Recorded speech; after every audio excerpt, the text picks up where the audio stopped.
네, 나경원 의원님. 먼저 위원장님 자료 요구하기 전에 간사 선임은 일사부재에 발의되거나 제출되는 안건이 아닙니다. 그래서 저희 국힘이 간사를 선임 안 해주셔서 간사 선임 없는 이런 현 국감을 하고 있으니까 조속히 간사 선임해 주실 것을 다시 한번 촉구합니다. 그래서 굉장히 어렵다는 점을 다시 한번 말씀드립니다. 일사부재에 해당하지 않습니다. 자, 자료 요구하겠습니다. 이재명 정부가 들어선 지 지금 이제 한 넉 달 가까이 되고 있는데 사실 민생 외교 안보는 모두 외면하면서 오직 열심인 게 하나 있습니다. 국가 해체, 바로 사법 해체하고 검찰 해체이고 그 화살표는 저는 한 군데를 바라보고 있다. 하나는 재판 뒤집기요. 이재명 대통령 재판 뒤집기요. 하나는 내란몰이라고 생각을 합니다. 그 내란몰이를 극단적으로 하다 보니까 한 공무원을 죽음으로 내몰았습니다. 양평군 공무원 자살 사건, 민중기 특검에 의한 고문치사라고도 말할 수 있습니다. 왜냐? 자필 메모 아마 정성호 장관 1분입니다. 자료 요구를 안 하시고 다른 말씀을 하셔서 그것은 질의 시간에 하시기 바랍니다. 자, 그러면 네, 박지원 의원님 자료 요구해 주십시오. 예, 민주당 박지원입니다. 나경원 의원이 자료 요청 전에 간사 선임을 해달라 이렇게 요구하셨는데 나경원 의원의 간사 선출은 부결됐습니다. 그걸 잘 알아셔야 됩니다. 자료 요청합니다.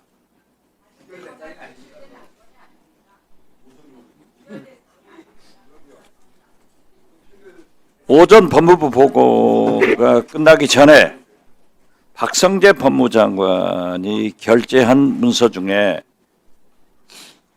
2024년 12월 3일 범죄예방기획과에서 상신한 동절기 보호기관 수용관리 및 재난 안전대책에 대한 서류를 제출해 주십시오. 또한 2025년 5월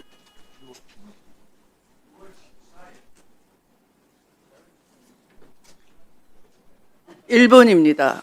자료 요청은 1분이고요. 만약 서면으로 주시면 제가 대신 읽어드리겠습니다. 그러니까 이렇게 해가지고 행정하시면 어떡해요?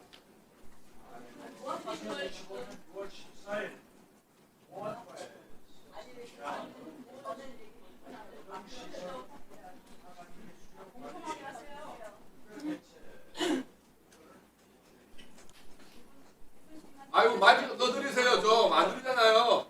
아이 어르신 말씀하시는 거.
네, 알겠습니다. 네, 손드신 순서대로 하겠습니다. 네, 박균택 의원님. 위원장님, 저 법무부 상대로 쌍방울 대북 송금 사건 진술 세미나 등 특별 점검 결과 첨부된 조사 자료를 제출하도록 요구해 주시기 바랍니다. 이상입니다. 네. 손드신 순서대로 하겠습니다. 아까 전현희 의원님 손드셨나요?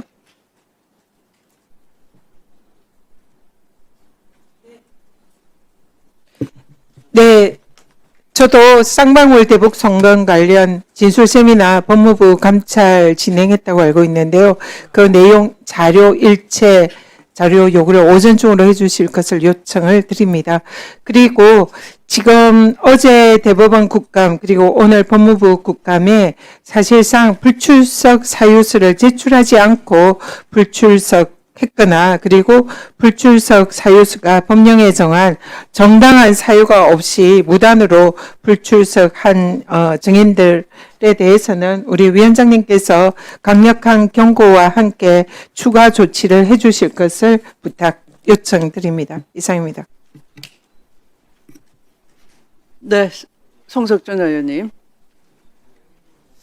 국가정보자원관리원 화재로 인해서 이렇게 국가 전산망이 많이 마비가 되어 있습니다. 이와 관련해서 법무부로 최근 국민신문고나 정보 공개 등 전산망을 통해서 법무부에 요청된 민원 건수에 관한 통계를 요구했는데 아직 안 오고 있어요. 그 과거 통계하고 최근 이 전산망 마비 이후에 우리 제기된 이런 관련 민원 건수에 대한 통계를 오늘 가급적이면 오전에 아니면 늦더라도 오후까지는 좀 제출해 주시기 바랍니다. 이화영 재판 관련해서 이화영 평화부지사 기소검사에 관한 원청 복귀가 있었는데 국민참여재판이 진행 중인데도 복귀한 이유에 대한 설명 자료를 보내주시고 이문정 검사 동부지검 마약 밀수 취임의 최근 수사 산항 현황 자료 제출해 주시기 바랍니다. 그리고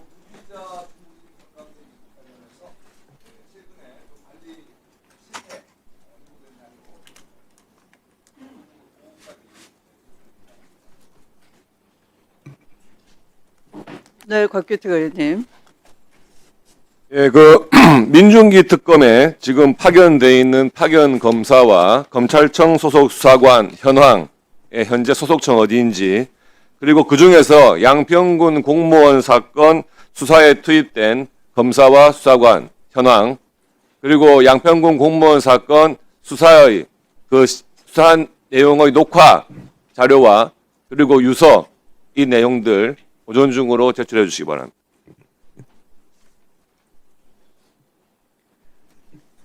네, 박은정 의원님.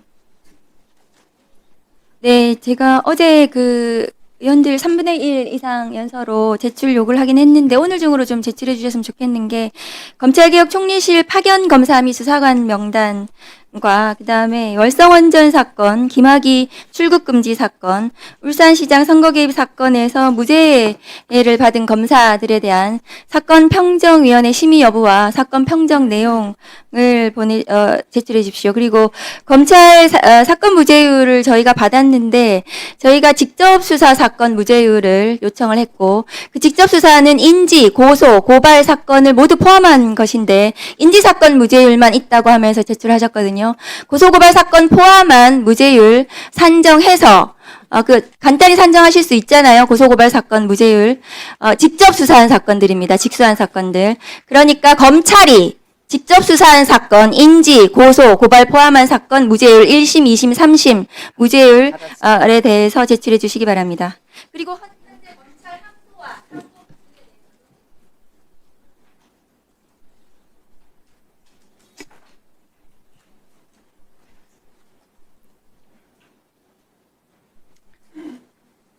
네, 다시 말씀드리겠습니다.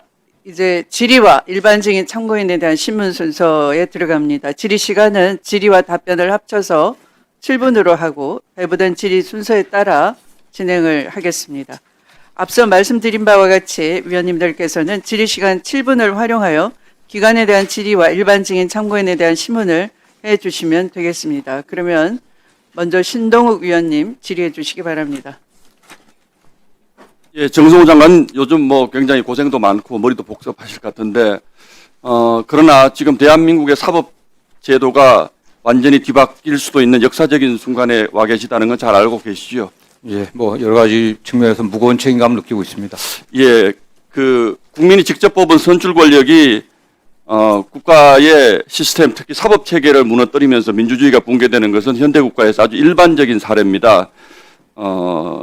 이 시스템을 무너뜨리는 것은 한순간이지만 이걸 복구하는 것은 정말 몇 배의 시간이 더 걸릴 수가 있고 어쩌면 영원히 복구가 안 될 수도 있다라는 말씀들도 많이 하시고 현대 국가들이 역사로서 입증을 하는 부분들입니다. 그런데 좀 걱정을 저는 하고 있습니다. 왜냐하면 문재인 정부 때에도 이제 당시에 적폐청산이라는 것을 했는데 그 당시에는 국가 시스템을 손을 댄 것이 아니고 어떤 개인에 대한 수사를 통해서 국가를 뭐 다시 설계하겠다 이런 것이었기 때문에 그 수사가 끝나면 국가 시스템이 문제가 되는 것은 아니었는데 지금 이재명 정부는 국가 시스템 전반 특히 근간이라고 할 수 있는 사법 체계 또 삼권 분립 이런 부분을 집중적으로 공격을 하고 있어서 이건 굉장히 우리가 지금 위험한 시점에 와 있다.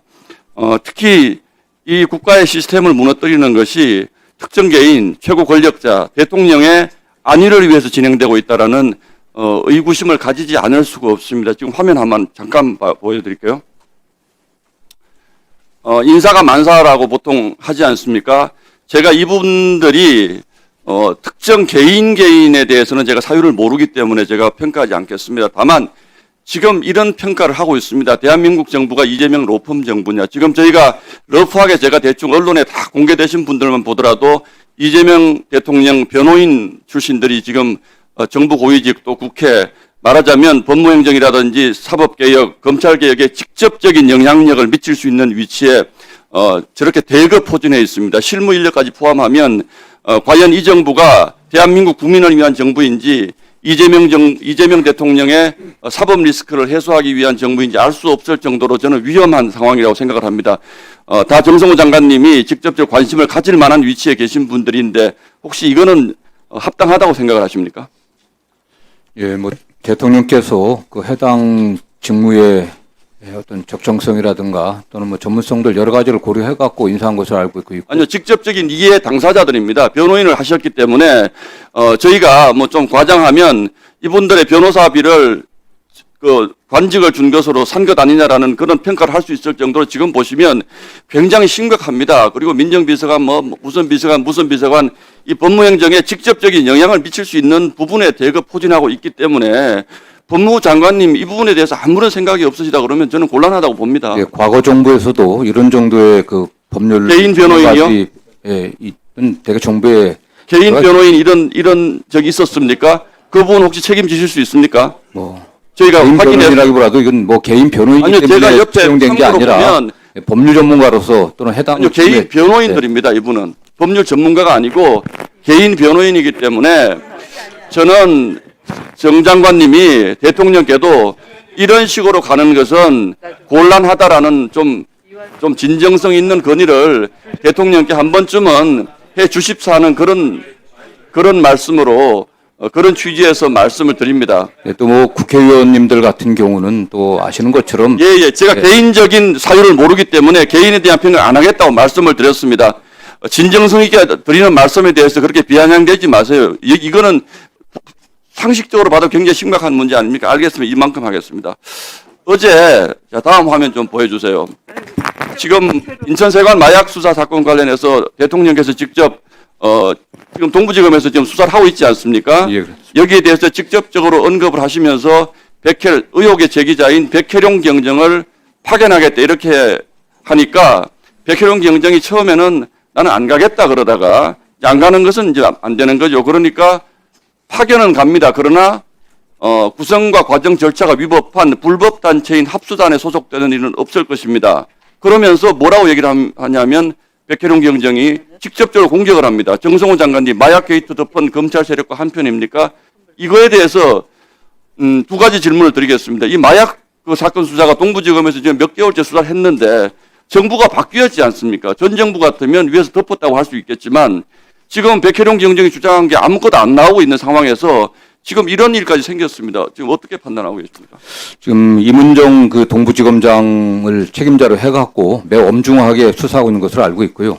예, 대통령께서 말씀하신 것은 이게 국민적 관심이 높고 상당한 의혹이 제기되고 있기 때문에 독자적으로 좀 엄정하게 잘 수사해라라고 하는 원론적인 당부였던 것으로 그럼 알고 있습니다. 지금까지는 엄정하게 수사가 안 되었고 마약 게이트를 정성호 장관님이 덮었기 때문에 대통령이 의혹 제기자인 백혜룡 경정을 당신이 직접 가서 수사해라고 지금 이렇게 지시한 것처럼 저기 보이잖아요. 저희에게는.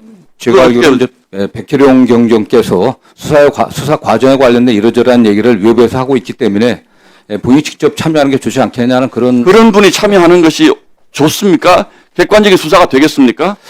어쨌든 이 사건을 최초에 수사했던 당사자이기 때문에 뭐 큰 문제는 없다고 생각합니다. 아니요. 수사했던 당사자가 아니고 일방적으로 의혹을 제기한 분인데 이분이 갔을 때 과연 수사가 객관적으로 이루어질 수 있겠느냐.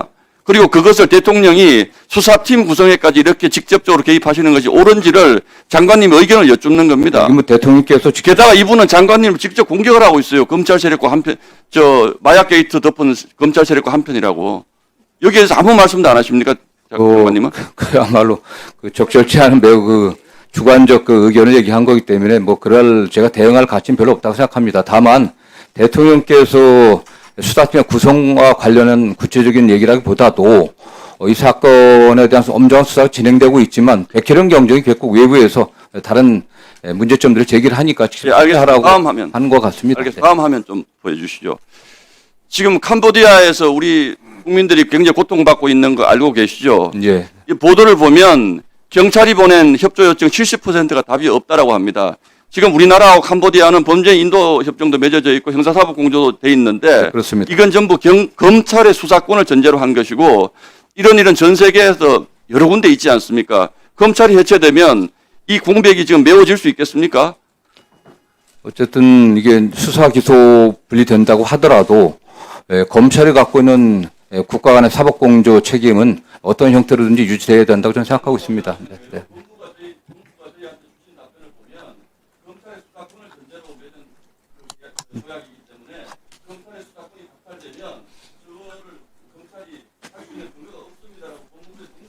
그렇기 때문에 그 부분에 어떠한 대책을 좀 세워야 된다고 좀 보고 있습니다.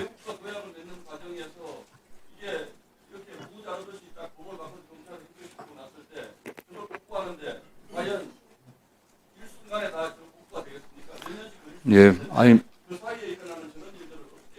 지금 이 사건 관련해서도 최초 관할 경찰서에서 캄보디아 경찰과 사법공조를 취하려고 했지만 진행이 잘 안 됐습니다. 그 이후에 경찰에서 관할 검찰청에 협조를 요청해 갖고 검찰이 적극 나서 갖고 하고 있습니다. 네. 정리해 주시기 바랍니다. 네, 향후 이런 점들이 다 고려되었고 논의되어야 될 것으로 보고 있습니다. 발언 시간이 종료되었습니다. 정리해 주십시오.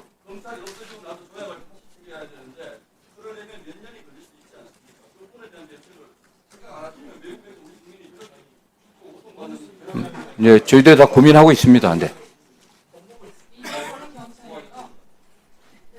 네, 다음 질의 순서는 최혁진 위원님입니다. 시작해 주십시오. 네, 장관님. 지금 신동욱 의원이 이재명 정부의 인사와 관련된 이야기를 했는데 제가 아까 그 표에 있는 면면을 보니까 그 윤석열 정부의 포갑과 탄압, 조작 수사 등에 의해서 억압을 당할 때 정의의 편에 서셨던 분들이더라고요. 그러니까 기득권 편에 서지 않은 분들이니까 당연히 민주개혁 정부에서 중책을 맡는 게 당연한 건데 그걸 왜 문제 삼는지 이 자리에 우리 의원님들도 계신데 얼마나 호기롭고 정의롭습니까? 그렇지 않습니까? 예? 그 말도 안 되는 걸로 지금 이상한 그 음해를 하고 계셔가지고 제가 황당해서 한 말씀 드리고 시작합니다. 법무부가 검찰청에 대한 감독 권한이 있지 않습니까? 검찰청은 법무부의 외청 아닙니까? 검찰청에 대한 검찰 사무에 대한 그 지휘 감독을 할 수 있죠. 지휘 감독 권한이 있죠. 네. 검찰청법 5조에 보면 검사는 수사에 필요할 때 외에는 검찰청 관할 구역에서 직무를 수행한다라고 되어 있습니다. 네, 그렇습니다. 예. 근데 자꾸 이런 얘기가 나옵니다. 장관님. 이게 윤석열 정부에서 이런 꼬라지가 됐다라고 생각을 합니다. 검찰부, 법무청이다. PPT 좀 띄워주세요. 제가 정부 조직 5만 군데를 다 봐도 이런 경우가 어디 있습니까? 기재부의 외청이 우리 조달청 이런 곳이죠. 통계청. 그럼 기재부에서 조달청이나 통계청에 나가서 파견 나가서 관리 감독하는 경우는 봤지만 지금 법무부를 보니까 좀 뭐예요? 대변인, 감찰관 인사, 기획조정실장, 차관까지 주요 보직 전체가 검사들이에요. 이게 왜 이렇게 됐나 봤더니 윤석열 정부에서 지금 한 32명 정도, 그것도 많죠. 그런데 그거를 갖다 56명까지 24명이나 지금 검사 파견을 늘렸습니다.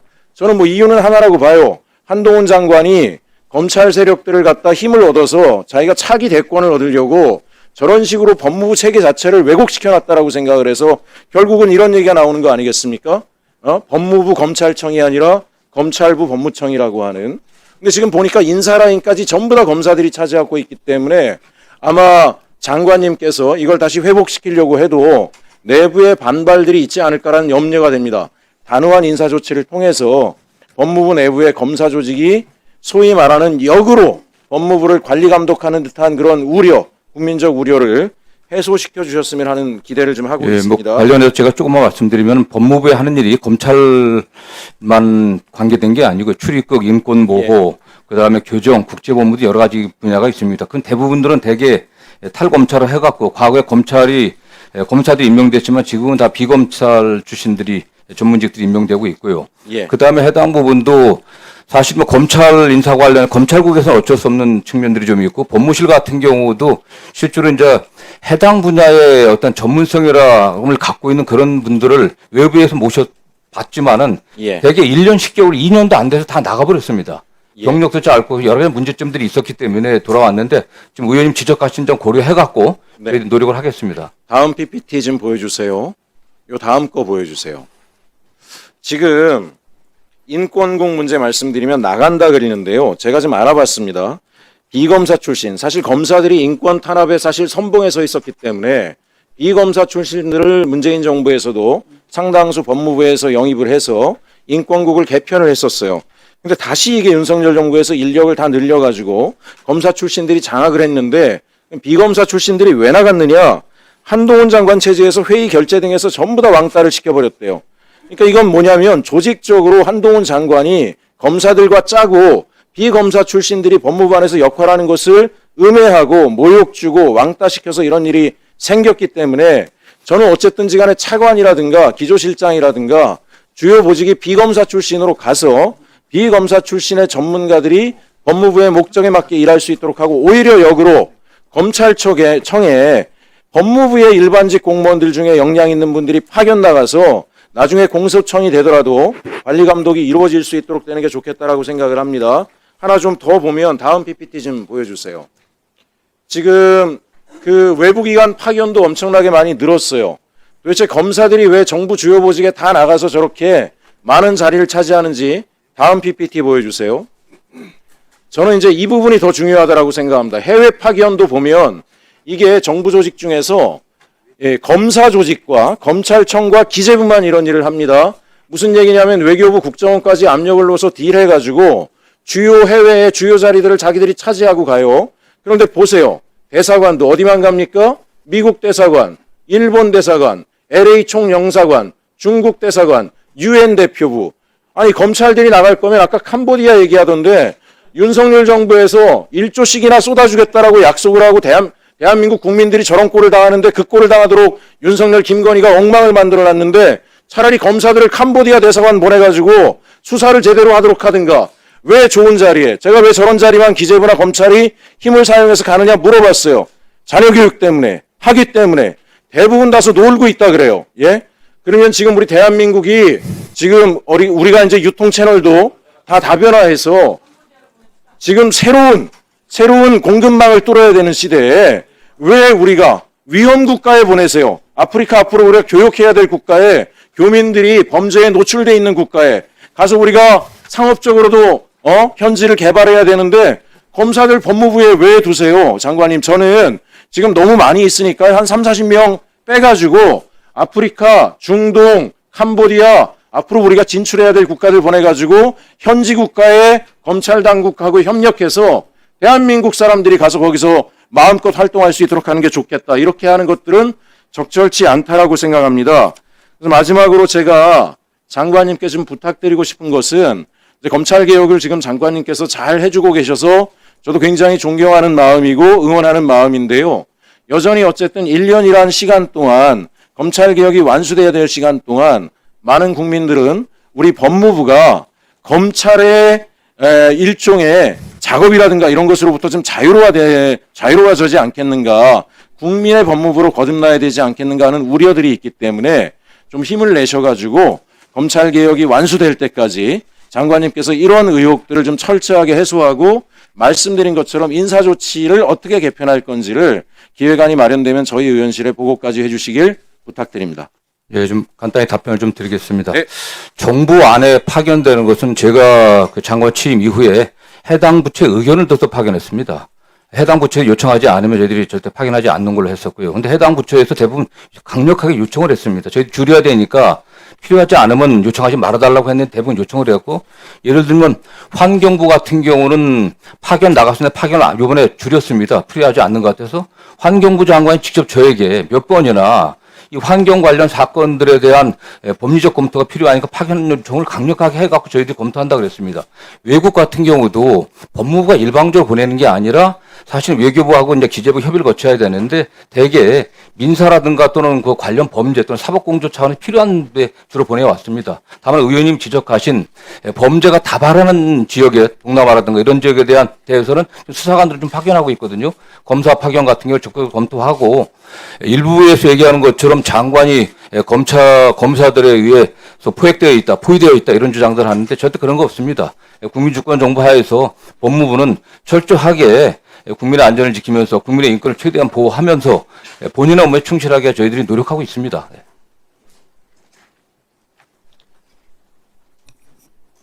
네, 수고하셨습니다. 다음은 곽규택 의원님 질의 순서입니다. 시작해 주십시오.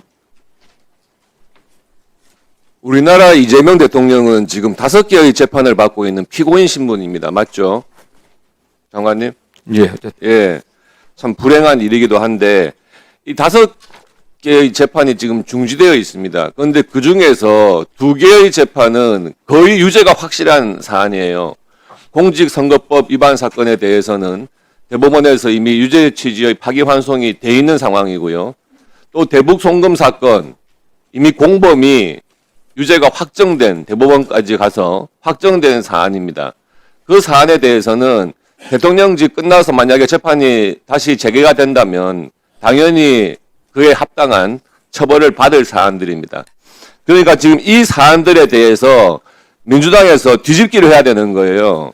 그러니까 어저께 대법원 국정감사에서 거의 하루 종일 그 유죄 취지로 파기환송된 그 사건에 대해서 왜 전원합의체에서 그렇게 신속하게 재판을 했냐. 그걸 가지고 계속 질의를 하고 재판 뒤집기를 시도하는 겁니다. 그런데 대북 송금 사건, 이걸 이제 오늘 법무부 국정감사에서 또 재심 사유를 한번 만들어 보려고 뭐 자료 달라 또 이화영 증인까지 불러가지고 지금 이렇게 오늘 그런 쪽으로 집중하실 것 같아요, 민주당에서. 그래서 장관님께서도 장관 되시기 전에 국회의원 신분으로서 이화영 당시 피고인 접견 가신 적도 있고 또 공소 취소 언급하셨다가 인사청문회 때 그 부분에 대해서는 송구하다는 취지의 말씀을 하신 적 있지 않습니까? 그런데 우려스럽습니다. 지금 7월 19일 날 법무부 장관을 취임하셨는데 한 2달 만에 이 보도자료를 배포하시면서 이화영 이 사건에 대해서 뭐 음식물 제공하는 것에 대해서 의혹 관련해서 감찰 등을 지시를 했다 하는 보도자료를 냈어요. 그런데 감찰을 지시한 보도자료를 보면 무슨 실태 조사를 했다 이렇게 내용이 나오거든요. 정식 감찰을 하신 것인지 무슨 수사를 하신 것인지 그런 내용도 없이 교정본부에 무슨 점검반을 둬가지고 실태 조사를 했고 그 실태 조사에 기초해가지고 향후에 감찰 등을 하겠다 이런 취지란 말이죠. 그래서 이게 과연 이 지금 법무부 장관님으로서 이런 식으로 사안 조사를 해가지고 결국에는 공소 취소의 빌미를 만들려는 또 빌드업을 하시는 게 아닌가 굉장히 우려스러운 생각이 듭니다. 그런데 이에 반해서요. 지금 특검, 민중기 특검에서 조사를 받다가 멀쩡했던 공무원 한 분이 극단적인 선택을 한 사건이 있어요. 이것에 대해서는 아무도 지금 사실관계 확인을 안 하고 있다는 말씀입니다. 어저께 지금 사건이 난 지 3일 만에야 민중기 특검에서 뭐 수사하는 관행을 재점검하겠다 이런 식으로 이야기를 하고 있는데 만약에 이런 일이 경찰이나 검찰에서 발생했다면 그 기관장 당장 옷 벗었을 사건 아니겠습니까? 그리고 법무부에서도 당장 그에 대해서 정식 감찰 조사든 수사를 진행했을 사안 아닙니까?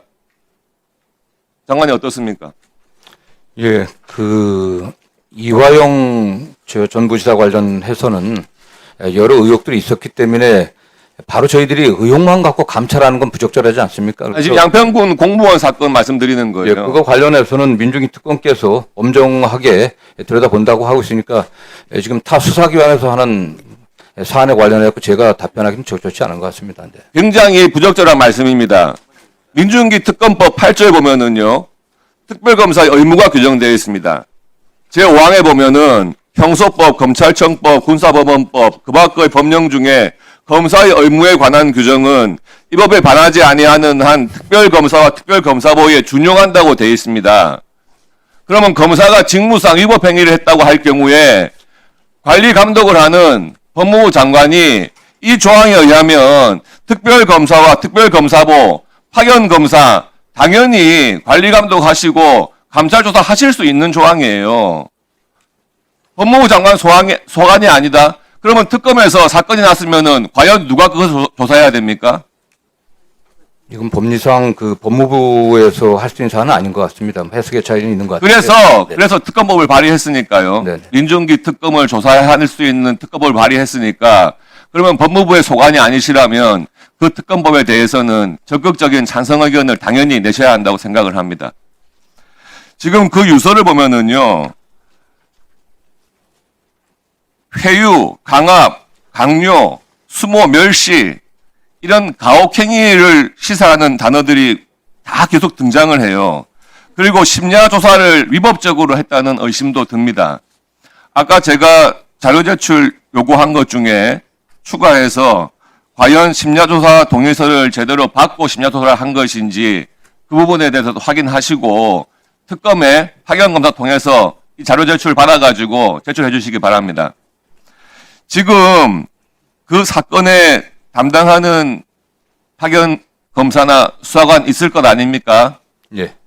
그러면 최소한 특별검사나 특별검사보에 대해서는 뭐 법무부 장관이 관리감독할 수 없다, 조사할 수 없다 하더라도 그 파견검사나 파견수사관 중에서 이 양평군 공무원을 담당했던 사람들이 있으면은 그에 대해서는 당연히 조사나 수사를 하셔야 되는 거 아닙니까? 예, 저희들이 확인한 바에 의하면 이번 양평 군 공무원을 수사했던 그 팀에는 검찰에서 파견 나간 그 검사나 수사관이 없는 것으로 저희 파악했습니다. 아니 그러면은 피해자 신문을 조사를 하는데 파견 검사 없이 경찰에서 파견된 수사관만 사법경찰관 조사를 받고 있다는 뜻입니까? 예, 모르겠죠. 정확한 내막은 모르겠지만 그 팀에는 검찰에서 파견된 검사나 수사관은 없었습니다. 저희들이 확인한 바로는요. 아까 제가 자료 제출 요청하지 않았습니까? 파견 검사하고 파견 수사관의 소속청하고 현황 자료하고 그 중에서 양평군 공무원을 담당한 파견 검사나 수사관이 있는지 그거를 반드시 자료로서 제출해 주시기 바랍니다. 저희가 확인되는 대로 저희가 보고 드리겠습니다. 예. 네, 수고하셨습니다. 다음은 전현희 위원님 질의 순서입니다. 네, 이번 국감은 내란 종식과 윤석열 정권에서 자행된 정치 탄압 그리고 실정에 관해서 심판하는 청산의 국감입니다. 그래서 국힘의 의원들께서도 이런 청산에 저항하는 것은 또 이해는 되지만 그렇지만은 너무 적반하장으로 자신들의 잘못에 대해서 사실상 민주당에 덮어씌우게 하고 이재명 정부에게 덮어씌우게 하는 그런 것은 좀 자제를 해 주셨으면 좋겠다 말씀드리고요. 우리가 법사에서 국감을 할 때 국힘 의원들이 늘 하는 말이 내란 하지 마라. 우리가 무슨 내란이냐. 그리고 내란이 왜 여기에 나오느냐. 이런 말씀하시는데 왜 민주당이 국힘에 대해서 내란 동조 정당인지 얘기하는 것에 관해서 좀 잠깐 짚고 질문을 드리도록 하겠습니다. 형법 87조에 보면 내란죄는 국헌문란 그리고 그 목적으로 폭동을 일으킨 경우에 내란죄에 해당합니다. 우두머리와 주요 임무 종사자 그리고 부와 수행자라는 제명이 있습니다. 형법에 보면 국헌문란의 정의는 헌법기관의 권능 행사를 불가능하게 하는 것. 그래서 내란죄의 주요 요소는 헌법기관의 권능 행사를 불가능하게 하는 것입니다. 그래서 대법원 판례는 국회의사당을 병력 봉쇄, 출입 금지, 국회의 권능을 불가능하게 한 것은 국헌 문란이다, 내란이다 이렇게 12.12 사태에 규정을 하고 있습니다. 그리고 비상기험 때 포고령에 1조가 국회의 정치활동을 금한다. 네, 장관님. 이거는 명백한 내란의 구성 요소의 증거 아닙니까? 예, 뭐 그렇게 볼 수 있습니다. 포고문에 보면 이거는 빼박 당시에 비상계엄이 내란이었다라는 것을 입증을 하는 거죠. 예, 그렇습니다. 네, 그리고 폭동에 관해서도 마찬가지 12.12 사태에 이 최강의 폭행 협박을 얘기를 한다. 그래서 법원 행정처장도 이 자리에서 위헌적인 비상계엄이 동원됐을 때 그 부분은 이러한 대법원 판례에 의한 폭동이다. 이렇게 여기서 답변을 한 바가 있습니다. 그렇기 때문에 비상계엄은 명백한 내란에 해당한다. 이렇게 볼 수 있는 거죠. 예, 예. 자, 그러면 이러한 명백한 내란에 대해서 국민의 대리인인 국회는 어떻게 해야 하냐? 국회의 의무는 계엄 해제를 불법적인 비상계엄에 대해서는 계엄 해제를 요구를 할 책무가 있는 거죠. 예. 네, 헌법 조항에 의하면 당연히 국회는 계엄 해제를 해야 하는 국민적인 의무가 있습니다. 그런데 이 계엄 당일 국회의 계엄 해제를 하지 않고 사실상 뺑소니 친 그런 국회의원들이 있습니다. 이러한 국회의원들이 사실상 내란에 대해서 동조한 걸로 볼 수 있지 않습니까? 이게 뭐 고의적으로 이렇게 어쨌든 의결을 방해했는지 여부는 좀 수사 중에 있기 때문에 저희가 어떤 단정적으로 말씀드리면 부적절한 것 같습니다. 당시에 추경호 원내대표를 비롯해서 이 자리에 계신 상당수의 국힘 의원들이 비상계엄 해제를 하지 않고 바깥에서 머무르면서 사실상 해제에 동참하지 않았습니다. 국회의원으로서 당연히 해야 할 헌법상 책무를 이행하지 않았고 그 결과 사실상 내란에 동조한 것이다. 이렇게 생각을 합니다. 근데 어제 국무회의에 CCTV 영상이 당시에 공개가 되었습니다. 국무회의의 국무의원들도 이런 위법한 위헌적인 내란과 비상계엄에 대해서 거기에 대해서 제지를 하고 그것을 막아야 할 책무가 있으나 실제로 어제 내용을 보면은 상당히 충격적이었습니다. 민주당 국회의원들은 당시에 계엄을 해제하기 위해서 조국혁신당 의원들도 마찬가지로 야당 의원들이 당시에 이것을 해제를 하기 위해서 국회에 죽음을 무릅쓰고 그때 국회로 왔는데 국힘 의원들은 거기에 대해서 사실상 계엄 해제를 하지 않고 뺑소니 치고 그리고 국무회의에서는 이 비상계엄에 대해서 사실상 법적으로 거기에 대해서 동조를 하기 위한 그런 행태를 저희들이 확인을 했습니다. 그것도 많은 정치인들이 사실상의 수거, 노상원 수첩에 있는 것처럼 수거가 되어서 죽을지도 모르는 그런 상황이었음에도 불구하고 그 절박한 상황에서 한덕수라든지 국무위원들은 웃으면서 사실상 이 내란 속의 윤석열의 비상계엄과 내란 행위에 동조하는 행태를 온 국민이 똑똑히 지켜봤습니다. 이것은 명백한 국무회의의 내란 동조 행태다. 그리고 여기에 지금 현재 실제로 상당수의 국무위원들이 현재 내란 주요 임무 동사자로 지금 구속이 되어 있습니다. 한덕수 국무총리의 행태에 대해서는 어떻게 생각하십니까? 예, 뭐 특검에서도 혐의가 있음을 인정하고선 기소해서 재판 진행 중에 있습니다. 네. 지금 이런 국무위원들의 행태도 문제지만 당시에 법무부의 행태를 제가 지적을 하고 싶습니다. 법무부의 경우에 당시에 이 비상계엄 당일날 회의가 열렸죠. 네, 그렇게 알고 있습니다. 당시에 박성재 법무부 장관의 주재로 법무부 간부 회의가 열렸습니다. 그때 참석자가 누군지 아십니까? 법무부 내에 주요 간부들이 되게 참석한 것으로 알고 있습니다. 지금 당시에 참석한 그 참석자들 현황 파악하셨나요? 저희들이 언론 보도 나온 거 위에 별도로 저희들이 그 당시 상황을 파악하진 않았습니다. 법무부 자체에서 파악을 하셔야 됩니다. 하시겠습니까? 저희가 그 취임 이후에 계엄 당일 그 법무부 장관의 일련의 행동에 관련해서 조사해볼까도 검토를 했었는데 자칫 그게 이미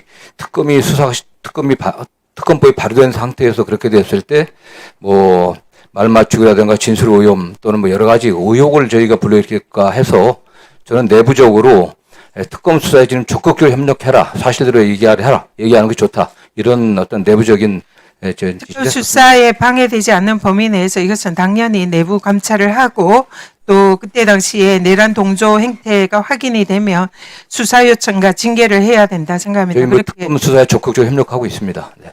향후에 법무부 차원에서 이런 조치해 주시기 바랍니다. 합당한 조치는 저희들이 충분히 취할 준비가 되어 있습니다. 당시에 지금 수사본부의 검사를 파견을 지시했고 또 구치소에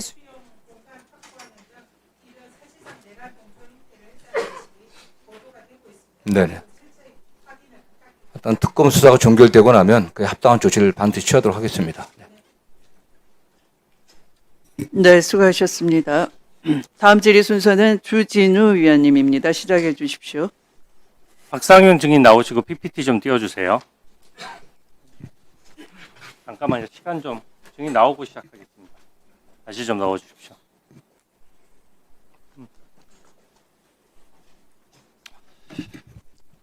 증인, 이화영 부지사는 지금 징역 7년 8월 유죄가 확정됐고 증인은 수사검사였는데 지금은 이제 재소자들이 몇몇 증언한다고 해서 연합파티 감찰하겠다고 합니다. 확정 판결을 뒤집으려는 의도로 보여지는데 어떻게 생각합니까? 예, 제가 그에 대해서는 말씀드리기 부족할 것 같습니다. 네. 저 PPT는 수원지검이 낸 설명자료를 토대로 작성한 겁니다. 이화영 수사 초기에는 이화영 변호인이 설주한 현근택이었죠? 네, 맞습니다. 네. 그리고 이게 지금 수원지검에서 직접 낸 거니까요. 2023년 6월 9일에 이화영이 처음 쌍방울 대납에 대해서 이재명 지사에게 보고했다는 자백을 처음으로 했고요. 당시 설주한 변호사는 법률자문위원이었고 이화영 수사 시에 입회를 했었는데 연어수입 파티 없었다라고 얘기했습니다. 맞습니까?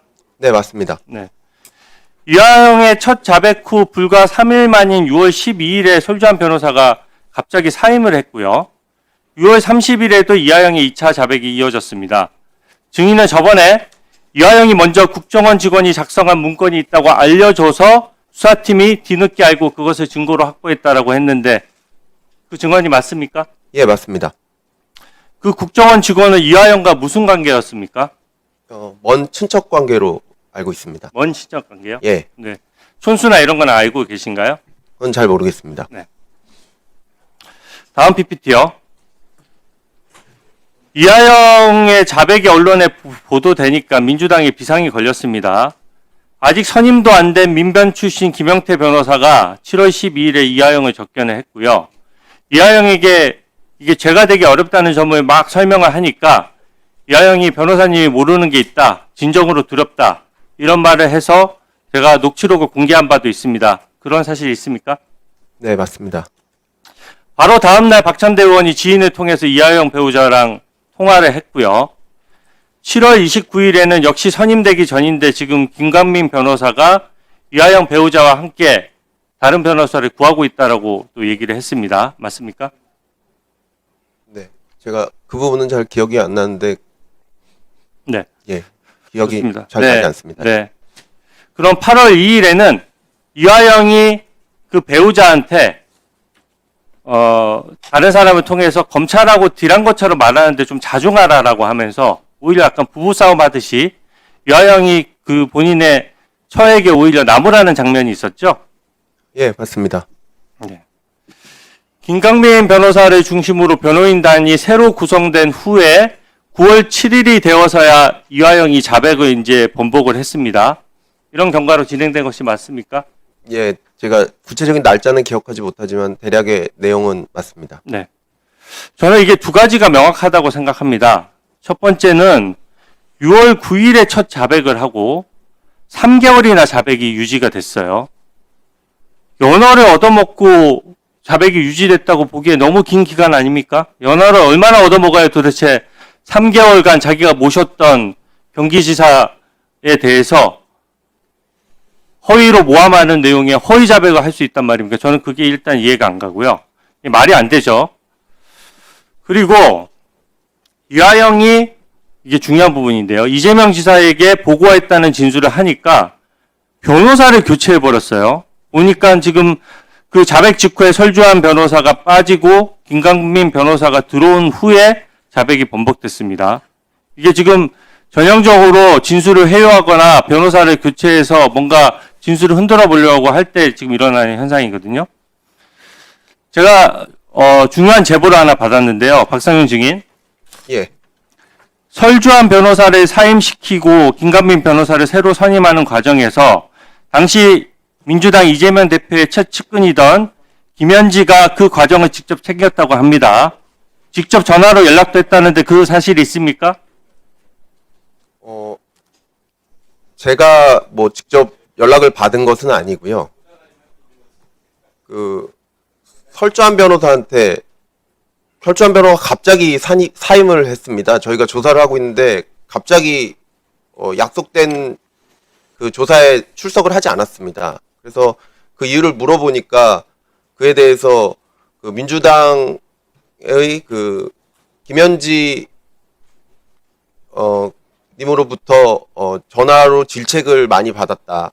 그렇게 얘기를 해서 더 이상 나올 수 없다고 했고, 그 다음에 변호인이 계속 없어서, 그 다음에 변호인은 없는 채로, 조사가 잘 되지 않았습니다. 안 한 상태에서, 또 다른 변호인이 그 선임이 되지도 않은 상태에서 저희가 조사를 하고 있는데 검사실에 난입하여 조사를 방해하려고 한 사건이 있었습니다.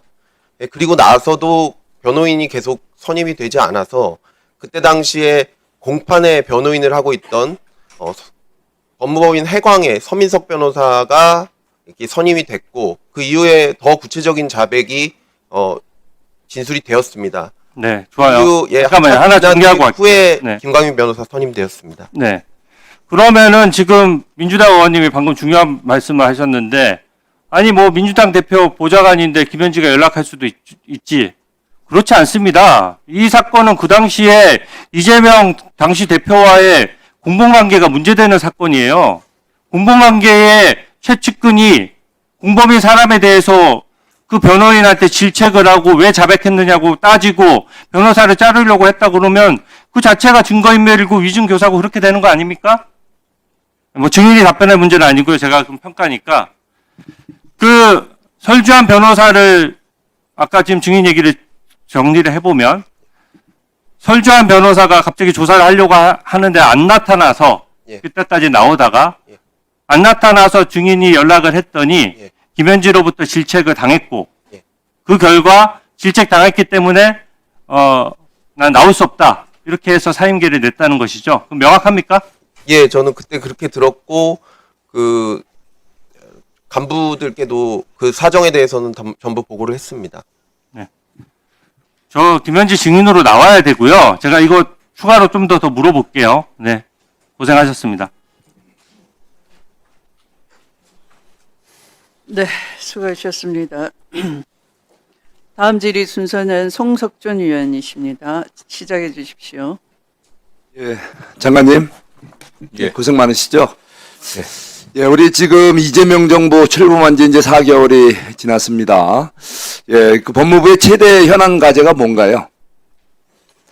예, 지금 저는 뭐 검찰 개혁도 중요하지만 민생 안정이 굉장히 중요하다고 생각합니다. 그렇죠. 예, 민생 안정이 가장 중요해 갖고 예. 경제형벌 관련해서 예. 경제형벌을 좀 완화시키고 좀 정리하는 작업들도 하고 있고요. 검찰 개혁이라는 것도 결국은 민생을 위하고 국민을 위한 개혁이 돼야 되겠죠? 네, 그렇습니다. 예. 그야말로 뭐 일을 위한 일, 개혁을 위한 개혁은 아무 의미가 없는 거죠? 네, 뭐 궁극적으로 우리 국가는 한정된 국민 혈세로 우리 국민을 위한 행정을 해야 되겠죠. 그 보니까 주요 정책 추진 방향에서도 국민이 범죄로부터 안전한 나라 만드는 게 1번, 그죠? 핵심 목표. 또 인권의 가치를 존중하는 사회. 오늘 네 가지 그 주요 정책 방향에 장관님의 의지가 담긴 두 가지 굵직한 게 보여요. 자, 그런데 지금 솔직히 4개월 만에 맞는 대한민국의 현실, 충분히 국민이 범죄로부터 안전한 나라 만들었다고 생각하시나요? 인권의 가치를 존중하는 사회가 지금 실현됐다고 생각하시나요? 4개월간 이재명 정부 지지율 높다, 주가 많이 올랐다, 굉장히 자화자찬을 많이 하고 굉장히 뭐가 이루어진 것처럼 얘기했어요. 자, 솔직히 한번 고해성사하듯이 그러한 평가에 대해서 어느 정도 공감하십니까? 저는 뭐 100% 아니면 0%? 아니 거의 저희는 뭐 굉장히 노력을 많이 하고 있고요. 상당한 네, 하고 있는데 성과가 어떤 것 같아요? 뭐 인권 관련해서도 대통령께서 여러 번 강조하셨지만 노동자들의 생명을 보호하기 위해서 중대재해처벌법 저희들이 매우 그렇죠? 신중하게 처리하고 있어요. 중대재해처벌법 잘 얘기하셨어요.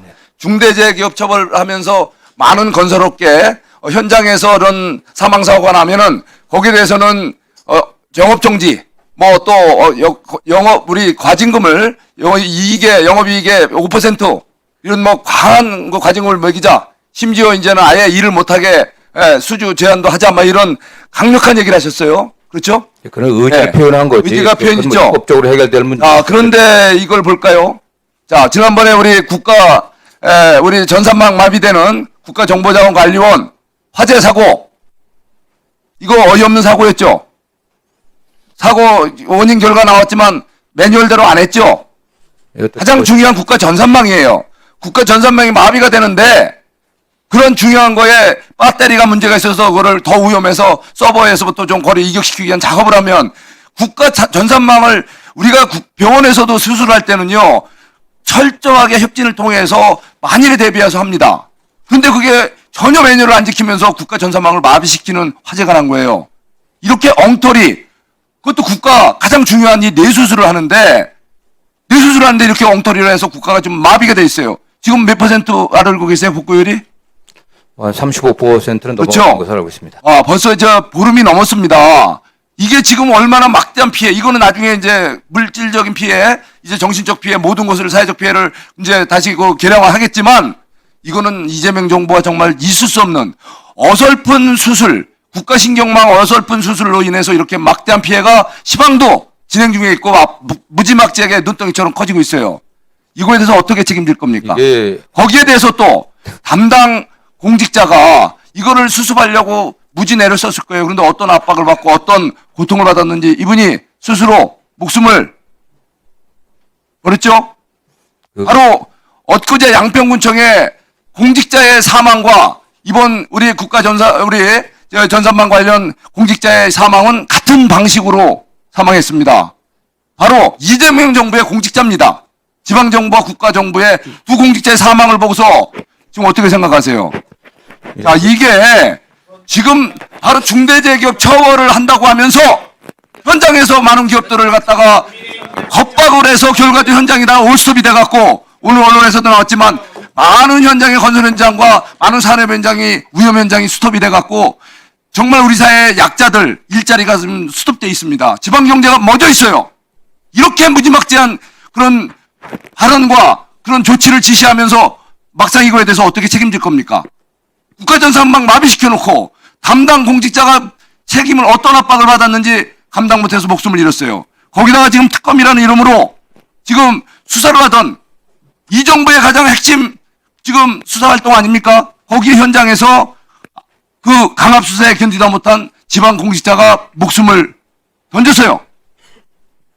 이거에 대해서 바로 국민이 범죄로부터 안전한 나라, 인권의 가치를 존중하는 사회를 만들겠다고 하는 법무부에서 과연 대한민국의 이 새 정부가 보다 국민들에게 희망을 주고 안전하고 인권의 가치를 존중되는 그 빛나야 될 이 시기에 지금 국회 앞에는 지금 지방 공직자가 지금 시성당에서 우리 요 조문소가 여기 설치돼 있어요. 우리 장관님 거기 다녀오셨어요? 저 다녀오지 않았습니다. 안 왔으면 의원님, 이거 마치시는 대로 이따 점심 드시러 가시면서 반드시 가서 분양을 하고 오세요. 답변할 시간을 좀 이 주십시오. 죽음에 대해서 내가 답변 좀 이따 드릴 거예요. 자, 이거 정말 기가 막힌 일이 대한민국에서 벌어지는 겁니다. 특검이라는 거에 대해서, 자, 이 특별검사라는 거에 대해서 지금 장관님은 그러실 거예요.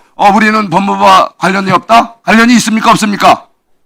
특검이 이 무자비한 공직자를 갖다가 지금 뭐 검찰 개혁하겠다고 하면서 공정하고 구태를 벗어야 될 검찰이 특별이라는 감투를 쓰더니 무소불위의 괴물 검찰이 돼갖고 공직자를 멀쩡한 공직자를 강제 수사하고 강요를 자백을 강요하고 그러다가 결국 목숨을 앗아갔어요. 이거에 대해서 누가 책임질 겁니까? 장관이 책임 못 지면 대통령이 책임져야 될 겁니까?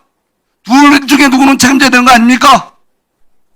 자, 어떻게 특검에 대해서 법무부는 어떤 관계가 있습니까?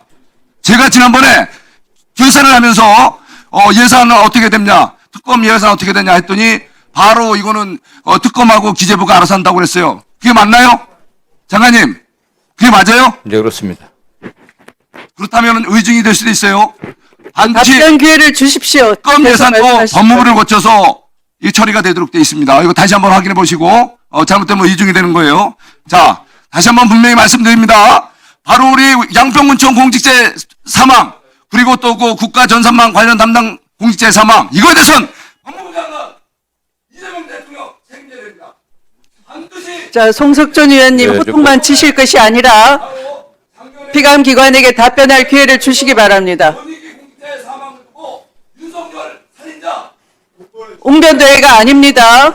호통만 치시지 마시고 피감기관에게 답변할 기회를 제공하셔야 됩니다. 그리고 바로 우리 국가 전산망 공직자 사망 이거에 대해서 누가 책임질 건지 이거에 대해서 장관님 원희룡 장관에게 해주세요. 대통령.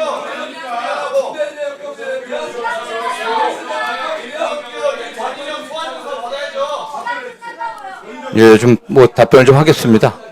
지금 특검법은 윤석열 대통령의 위헌 불법적인 비상겸과 관련해서 내란 혐의로 지금 조사를 받고 있고 일부 기소되어 있지 않습니까? 그와 관련해갖고 윤석열 대통령 혐의는 우리 대한민국의 가장 기본 질서인 헌법 질서, 헌정 질서를 무너뜨리고 법치주의를 중대하게 훼손한 겁니다. 그 어떤 사건보다 중대한 사건입니다. 그렇기 때문에 이거의 근본적인 원인과 참여, 가담자들을 갖다 밝혀갖고 엄중하게 처벌해야 된다라는 국민적 요구에 따른 거라고 생각하고 있고요. 그 다음에 지금 두 분의 공무원들의 어떤 사망은 안타깝긴 하지만 이게 중대재해처벌법과는 전혀 관계가 없습니다. 중대재해처벌법은 산업 현장에서 일하러 갔다가 제대로 된 안전조치를 갖다 받지 못하고서 사망하게 되는 우리 노동자들의 인권을 보호하기 위한 그야말로 정말 중대한 어떤 그런 결단을 해서 국회가 입법됐고 이걸 좀 제대로 시행하자고 하는 그런 대통령의 의지가 반영된 겁니다. 이거와 공무원의 사망과 관련 짓는 것은 전혀 관계없다고 생각을 하고 있고요.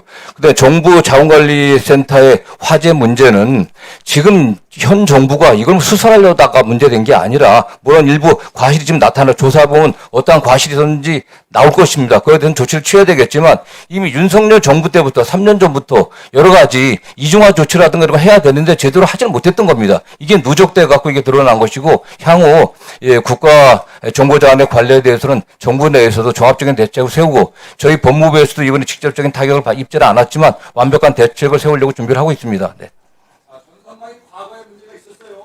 네, 상세한 답변 감사드립니다. 양평 공무원 사망 사건은 범죄의 원인이 양평 공흥지구 특혜개발 비리와 관련돼서 연루된 관계자 공무원이 사망한 사건이기 때문에 이것이 만약 자살이 아니고 타살 의혹이 있는지도 법무부에서는 관심을 가져주시기 바랍니다. 자원관리센터에 대해서는 윤석열 정부의 예산 삭감으로 인해서 백업 파일이 제때 이루어지지 않았고 이중화 조치가 제대로 이루어지지 않았다는 점이 지금 이미 정리가 돼 있기 때문에 장관님께서 적절한 답변을 해주셨다고 봅니다. 자, 이 자리는 국정감사장이지 위원님의 개인 소신을 가지고 고함 치르거나 피감기관을 윽박지르는 자리가 아니라는 것을 상기시켜드리면서 송석준 위원님에 대해서는 1회 경고 발언을 합니다. 국감회의 진행을 방해하지 말아주시기 바랍니다. 다음 질의 순서는 박균택 위원님입니다. 진행해 주시기 바랍니다. 선배님 좀 앉아주십시오. 선배님 좀 앉아주십시오. 왜 제가 발언만 하려고 하면은 꼭 항상 어제부터 계속 그러십니까? 아마 좀 선배 아니실 앉아주십시오. 겁니다. 예, 고맙습니다. 예. 이제 국정감사는 온 국민이 지켜보고 있는 자리입니다. 고성으로 피감기관을 윽박지르는 것은 지양해 주시기 바랍니다. 1차 경고했습니다. 송석준 의원님. 네. 경고가 2회에 이르면 퇴장 조치할 수 있다는 것을 사전에 주의 드리겠습니다. 국회법에 따라 위원장은 엄정하게 회의 진행을 하겠습니다. 자, 박균택 의원님 질의 시작해 주십시오. 법무부 장관님께 질의드리겠습니다. 예. 어제 한덕수 전 총리 피고인 재판에서 공개된 CCTV 영상 보셨습니까? 예, 봤습니다. 그걸 보면은 한덕수 전 총리가 윤석열 내란 우두머리에게 일방적으로 끌려가는 것이 아니고 거기에 적극적으로 동조하고 꼼꼼하게 살피고 성공을 위해서 노력하는 모습을 느낄 수 있지 않습니까? 특히 이상민 행안부 장관과는 뭐 웃으면서 그 담소는 장면까지 비치는 걸 보고 소름이 끼친다는 분들도 계실 정도인데, 근데 문제는 특검이 신청했던 구속영장을 법원의 영장재판부가 기각을 했던 사안입니다.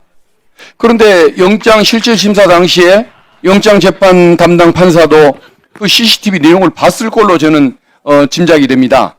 그런데도 어떻게 저런 영장 기각을 했었을까? 이 부분이 저는 수긍이 안 되는 겁니다. 그래서 한덕수 다음으로 문제가 있는 것이 저 재판의 어떤 국민의 그 공감과 거리가 먼, 상식과 거리가 먼 이런 그 재판 태도가 아닐까 싶습니다. 그래서 저는 이번 기회에 좀 법원의 영장 재판 부분들도 국민의 어떤 상식 또 건전한 법감정에 맞게끔 운영될 수 있도록 법제도를 좀 뭔가 정비할 필요가 있지 않나라는 생각이 드는데, 저도 연구해 보겠습니다만은 장관님께서도 좀 법무부 차원에 좋은 의견이 있으면 제시 좀 해주시면 감사하겠습니다. 예, 알겠습니다. 예. 장관님, 쌍방울 대북 송금 사건 진술 세미나 등 이 사건에 대해서 수원지검에 위법하고 부당한 진술 조작 사실이 드러났고 감찰 착수를 지시하였다라고 지난 9월 17일에 발표를 하셨습니다. 지금 감찰 경과는 좀 어떻습니까? 저희 지금 그 대검에 저희가 그 감찰을 지시했고요. 대검에서 서울 고검에 지시해서 서울 고검에서 인권 침해 TF를 구성해 갖고 지금 감찰을 진행 중에 있습니다. 지금 감찰 진행 중에 있기 때문에 따로 제가 보고받고 있지는 않습니다. 알겠습니다. 이화영 전 부지사의 진술, 그리고 수용자 2명의 진술, 또 교도관들의 진술, 그리고 쌍방울 측이 연호에 육회를 구입했던 신용카드 결제 내역, 여러 증거들, 그리고 이화영, 김성태, 안부수 그 3인에 대한 조서도 작성하지 않는 잦은 소환, 그리고 동시 소환, 이런 내역들을 보면은 저는 결론을 뻔하다고 생각을 하고 있습니다. 다만 국민들이 궁금한 것은 얼마나 검찰, 감찰팀들이 의지를 갖고 속도를 내서 국민들의 답답한 속을 풀어줄 것인가, 여기에 초점이 가 있다는 생각이 듭니다. 그래서 감찰부가 단순히 뻔해 보이는 감찰에만 치중할 것이 아니라 수사권까지 가지고 신속하게 처리할 수 있도록 한번 수사권도 부여하는 방안, 이걸 한번 좀 검토해 주시면 어떨까 싶습니다. 예, 어떤 감찰 결과 위법 행위가 드러난다고 하면 당연히 수사로 가야 되지 않겠습니까? 예. 결과를 보고 저희들이 검토하겠습니다. 잘 알겠습니다. 우리 장관님 많이 피곤하실 것 같아서 우리 교정본부장 직무대행에게 좀 질문을 하겠습니다. 예. 우리 반장입니다. 직무 대리를 맡아서 고생 많으시죠? 잘 열심히 하고 있습니다. 예, 감사합니다. 쌍방울 대북 송금 사건 진술 조작 사태, 이것의 근본적인 책임은 물론 특수검찰에게 있을 것입니다. 그 점은 인정합니다만은 저는 교정본부에도 조금 아쉬운 점이 한 2가지가 있습니다. 검사가 그런 부당한 어떤 행태를 오랜 시간 반복을 하고 200번 넘게 부르고 동시 소환을 하고 연회 파티를 하고 진술 세미나를 할 때 왜 교정 공무원들 중에 거기에 한거한 사람이 1명밖에 없는 것일까요? 그리고 몇 명 더 있다는 소문도 들립니다만은 그래봐야 아주 소수에 불과한 것 같습니다. 이게 우리 교도관들이 함께 거기에 대해서 저항하는 그런 공직자 마인드를 보여줬다고 한다면, 그 불법을 거부하는 자세를 보였다고 한다면 담당 검사들도 물러났지 않겠습니까? 그런 아쉬움이 듭니다. 예, 그런 아쉬움을 저희도 없지 않아 있습니다만은 차제의 이 출전 전반에 대한 문제점을 개선하도록 하겠습니다. 예, 좋습니다. 그리고 그 수원구치소는 또 하나 문제가 이화영 피고인 재판부가 진술 조작 세미나가 있었다는 그 주장, 이걸 확인하기 위해서 뭐 김성태, 이화영, 안부수 이분들에 대한 출정 기록을 제출해달라고 사실조회 요청을 했을 때 제대로 응하지를 않았습니다. 1심에서는 끝까지 거부를 했고 2심에서는 일부만 한 사람에 대해서만 냈고 공범들에 대한 기록을 다 내서 진술 조작 세미나가 있었다는 사실을 입증할 기회를 놓치게 만들었습니다. 그래서 검찰이 원하는 결론이 나게 만들었습니다. 저는 이 부분도 불만이 많습니다. 어떻게 법원이 요청하는데 법률 규정도 무시하고 이런 방조하는 행태를 교도관들이 취할 수 있는가? 이 부분이 참 안타깝습니다. 어떻습니까, 생각이? 아무튼 저희도 나름대로 이 출정 일지 같은 경우는 수사나 재판 과정에서는 아마 제출한 걸로 알고 있는데요. 자세한 것은 한번 확인해 1심에서는 아마 제출을 안 했고 2심에서는 일부 한 사람만 제출을 해서 이런 진술 조작의 행태가 제대로 드러나게 만드는 것을 방해한 걸로 저는 그렇게 듣고 있습니다. 한번 살펴보십시오. 예, 그래서 저는 교도관들도 기본적으로 인권을 보호하고 진실 규명에 협조해야 할 책임이 있는 공직자 아닙니까? 예, 그렇습니다. 그래서 앞으로는 이런 그 불법적인 수사에 방조자가 되지 않도록 우리 교정직 공무원들 교육을 좀 제대로 좀 해주시고, 그리고 이것을 위해서 필요하다면은 법제도를 개선할 것이 뭐가 있는지 한번 연구해서 의견도 좀 제시도 해주시고 함께 그런 문화를 만들어가면 좋겠습니다. 의원님의 말씀을 유념해서 다시 한번 문제점이 없는지 잘 살펴서 이 문제점을 개선하도록 최선의 노력을 다하겠습니다. 예, 고생 많으십니다. 고맙습니다. 이상입니다. 네, 수고하셨습니다. 다음은 곽규택 의원님.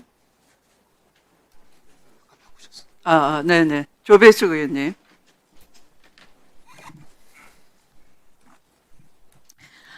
네, 조배숙 의원입니다. 장관님. 네. 네. 지금 검찰청 폐지법이 통과가 됐어요. 그죠? 그래서 이제 중수청, 공소청 설치한다고 하는데, 지금 이거는 단순한 조직 개편이 아니라 헌법 질서, 그리고 또 국가 형사법 체계 전반을 근본적으로 흔드는 굉장히 중대한 사안입니다. 그런데 여기에 대해서 충분한 공론화 과정도 없이 추석 전에 뭐 다 한다, 뭐 이래가지고 밀어붙였습니다. 근데 이런 중요한 사안을 이렇게 졸속으로 밀어붙여도 되는 건가요? 저는 그거 아니라고 생각하고요. 여기는 여러 가지 문제가 있어요. 첫째, 헌법 위반의 문제입니다. 뭐 여러 번 얘기 들으셨겠지만 헌법 제89조에 보면은 분명히 검찰총장으로 돼 있어요. 근데 지금 공소청이 된단 말이에요.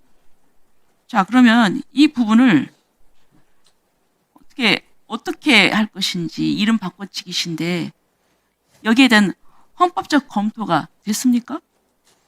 뭐 헌법적 검토도 있었던 것을 알고 있고, 다만 지금 바로 지금 검찰청이 지금 당장 폐지된 건 아닙니다. 일단 정부조직법 개정해갖고 법무부 산하의 공소청, 그다음 행안부 산하의 중수청을 둔다고 돼 있기 때문에 향후 여러 가지 논의를 거쳐서 네, 제가 볼 세부적인 때는 내용을 만들면 된다고 생각합니다. 이건 분명하게 위헌입니다. 그다음에 또 지금 보면은 여기 중수청, 그리고 공직범죄는 공수처, 일반범죄는 경찰에 맡게 됩니다. 그러면은 수사기관이 지금 3개가 생기게 됩니다. 그럼 관할 충돌이 됩니다. 그러면 그 충돌로 피해자가 구제받지 못하는 경우도 생길 겁니다. 그 최종 책임은 누가 질 것인지. 그리고 또 지금 이게 경찰의 수사 종결권이 가면은 엄청난 권력을 갖게 됩니다. 그렇다면 그 권력을 누가 견제를 하는지.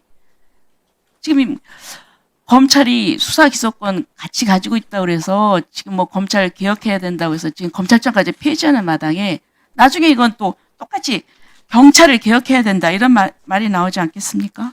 그리고 또 보안 수사권 문제를 어떻게 하실 것인지 제가 볼 때는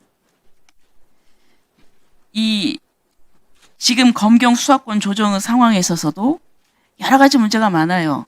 그런데 검찰에 그나마 보안 수사권이 있기 때문에 그래도 그 범죄가 밝혀지고 피해자가 보호되는 그런 역할을 하고 있거든요. 그런데 우리 장관님께서 보안 수사권 이 부분을 어떻게 지금 할 것인지 뭐 지금 검토 중이십니까? 예, 국무총리 산하에 어떤 TF 구성돼 갖고 이제 논의가 좀 시작되고 있는 것으로 알고 있고요. 저희도 적극 참여하도록 하겠습니다. 네. 장관 입장은 어떠세요? 보안 수사권 살려야 되지 않습니까? 어쨌든 1차 수사기관에 수사가 지연된다든가 또는 그들의 권한을 오용하거나 남용하는 측면에 관련해서는 여러 가지 제도적인 안들이 논의될 것으로 보고 있고요. 어쨌든 공소청으로 된다고 하더라도 뭐 압수수색 영장이라든가 체포영장 또는 구속영장 등 영장을 통한 어떤 저희 통제도 가능하다고 보고 있고 기소 여부에 관련된 것들이 가장 큰 권한 아니겠습니까? 그러나 1차 수사기관에 지금 보안 수사권 문제니까. 그러니까 부실수사 관련해서는 부실수사라든가 또는 암조항 수사 관련해서는 그 제도적인 보안 장치들이 또 논의될 것으로 보고 저는 있습니다. 보안 수사권은 꼭 살려놔야 된다 이런 생각을 하고요. 그다음에 지금 민중기 특검에 지금 파견된 검사들이 지금 복귀하겠다 이렇게 성명서를 냈어요. 물론 이제 지금 수사 중인 사건은 다 마무리를 하고 복귀하겠다고 했는데 지금 법무부에서는 이 부분에 대해서 복귀를 시킬 생각입니까? 아니, 이제 수사가 종결되면은 공소유지에 필요한 최소 인원들을 특검과 협의해 갖고 남기고 나머지 검사들은 당연히 복귀해야 되는 거 아니겠습니까? 네네. 근데 이분들은 전원 40명이 파견이 됐는데 전원 지금 복귀를 희망하고 있거든요. 어차피 수사 기소 이 분리인데 왜 특검에만 수사하고 또 기소까지 하는데 남아있어야 되느냐 이런 의문을 제기하고 있어요. 자, 그리고 또 지금 민중기 특검 얘기를 하겠습니다. 지금 강압적 회유적 이 수사 때문에 이 양평 고 정희철 단원위원장이 자살을 했습니다. 이 자리를 빌어서 명복을 빌고 유족에게도 위로의 말씀을 드립니다. 그런데 지금 이게 첫째, 이 사건이 무혐의로 종결된 사건을 다시 가져다가 수사를 했어요. 이거는 절차적인 정당성이 결여됐다고 생각을 합니다. 그리고 또 지금 수사를 강압, 회유에 해서 했습니다. 이게 뭐냐면요. 자필 이 메모가 나왔습니다. 예, 자필 메모 PT가 없나요? 예, 자필 메모에 계속 아니라고 했는데도 계속 집요하게 반복적으로 강요를 하고 거짓말한다. 그리고 이미 다 조서 이렇게 돼 있으니까 이렇게 해라. 이렇게 강요를 했습니다. 그런데 또 심야 조사를 했어요. 근데 제가 볼 때는 변호인이 심야 조사하는데 서면 동의를 받지 않았다고 합니다. 그런데 이 심야 조사가 무슨 문제가 있냐면 사람이 밤이 되면은 이 생체적인 리듬이 깨지고 그래서 어떤 저항할 수 있는 이 체력이 안 돼요. 그러다 보니까 이렇게 쉽게 무너지고 이 사람이 어떤 이런 강도 높은 수사를 당해본 적이 없기 때문에 굉장히 위축되고 압박감을 느낀 거란 말이죠. 자, 그럼 여러분 지금 특검이 왜 특검입니까? 검찰에 문제가 있으니까 지금 특검을 한다고 하는 거 아닙니까? 그런데 왜 특검에서 이런 짓을 하는지 모르겠어요. 그리고 또 그 특검 때 검사가 같이 있었던 게 아니고 경찰만 있었던 것 같아요. 그럼 뭐하러 특검합니까? 아니, 이 특검을 우리가 그냥 하는 거 아닙니다. 그냥 서비스로 해주는 거 아니에요. 이 국가 예산이고 국민의 세금으로 하는 거예요. 자, 그렇다고 하면은 저는 이런 특검은 할 필요가 없다. 특검 해체해야 된다고 생각해요. 예? 자, 그리고 또 이 특검에서 문제가 생기면은 이걸 어떻게 바로잡죠? 지금 특검에 대해서 법무부에서 지금 견제를 할 수 있습니까? 지시할 수 있어요? 없습니다. 지시할 수 있는 거 아닌가요? 없어요. 그러면 특검을 누가 견제하죠? 가장 중요한 게 뭐 어떤 그러면 특검을 위해서 특검 때문에 특검을 해야 되겠네요. 그렇지 않습니다. 네. 저는 어쨌든 양평 공무원분의 관련해서는 정말 안타깝고 정말 고인의 명복을 빕니다. 너무 이런 사건이 일어나서는 안 되는데 다만 수사 과정에서 어떤 무리한 점이 있는 점에 관련해서는 민중기 특검이 좀 엄정하게 좀 들여다본다고 하니까 좀 지켜봐야 될 것 같습니다. 네.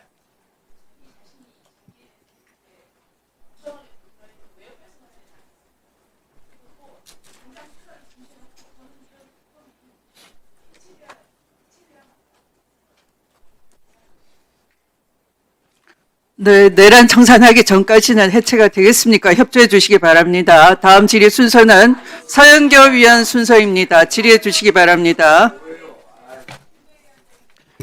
서영교 의원 발언 끝나고 자료 요구해 주세요. 이미 위원장이 진행을 개시했습니다. 협조해 주시기 바랍니다.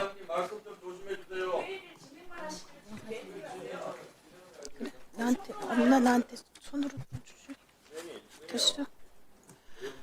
예, 질의하겠습니다. 서영교 국회의원입니다. 박성재 내란 중요 임무 종사자 법무부 장관님 직전에 법무부 장관이었어요. 네. 그렇죠? 네. 대한민국 법무부 장관이 이래도 됩니까? 뒤에 계신 법무부 관계자 여러분 12월 3일 날 무슨 일이 있었습니까? 자, 저 CCTV에 영상을 보도록 하겠습니다. CCTV를 틀면 그 CCTV에 박성재가 나옵니다. 박성재가 나오고 그리고 이상민과 한덕수가 아주 미소를 짓는 장면이 나옵니다. 법무부 장관님 어제 재판에서 저 CCTV 공개된 거 보셨죠? 네, 봤습니다. 네. 그 CCTV 공개는 어떻게 해서 공개된 겁니까? 직위원은 재판도 공개하지 않았어요. 직위원 판사는. 그런데 우리가 재판을 공개해야 된다. 그리고 특검법을 개정하면서 저 재판은 중개해야 한다. 그리고 공개가 원칙이다. 이렇게 해서 공개가 된 겁니다. 맞죠? 네, 그렇습니다. 온 세상의 국민들이 다 봤습니다. 저기 앉아있는 저 장관들, 저 자리에 박성재가 있습니다. 박성재는 무슨 일을 벌여서 지금 오늘 구속영장 심사가 벌어지고 있는 겁니까? 윤석열 대통령의 비상계엄 근대란 행위에 관련해갖고 적극적으로 동조한 혐의를 좀 받고 있는 것으로 알고 있습니다. 적극적으로 무슨 동조를 했습니까? 어쨌든 뭐 국무회의에서 어쨌든 의견을 같이 했으니까 뭐 부서하고 그 이후에 시겠습니다. 대통령의 그 당시에 나왔던 얘기인데요. 박성재 법무부 장관은 교정본부장 등 그리고 출입국관리본부장 등 다 불러 모읍니다. 다 불러 모아서 무슨 일을 했느냐? 교정본부장에게 구치소에 자리를 확보해라. 누구를 위해서? 이 정치인들, 정성호 법무부 장관도 그렇고 다 잡아가면 구치소에 잡아넣을 생각해라. 1. 혐의 구치소 수용 공간 확보 지시. 몇 명? 3,600명입니다. 그리고 두 번째, 출입국 외국인 정책본부에 출입국 금지. 혹시 누가 외국으로 도망갈지 모르니 잡아라. 라고 박성재 법무부 장관이 지시한 겁니다. 이 내용 지시해놓고 숨겼는데 이 문건이 다 드러난 겁니다. 다 보세요. 윤석열이 박성재에게 지시했고 구치소 수용 공간을 확보해서 3,600명 잡아 넣으라고 했고 그리고 출국 금지시키라고 했어요. 이게 삭제된 문건이 다 복구가 된 겁니다. 맞습니까, 장관님? 뭐 그렇게 알고 있습니다. 도대체 이게 대한민국의 법무부 장관이 할 일입니까, 여러분? 이런 법무부 장관 오늘 구속영장 발부되어야죠. 한덕수 영상 나온 거 보셨죠? 예. 이상민과 한덕수가 낄낄대면서 조금 있다가 3,000명 잡아 가둘 거고 국회는 총을 들고 들어가서 총을 겨누어서라도 국회의원들 질질 끌어낼 거고 그 장면을 보면서 낄낄대면서 웃는 장면이 나옵니다. 이런 한덕수를 법무부에서 저런 영상이 나왔음에도 불구하고 구속영장을 기각시켰어요.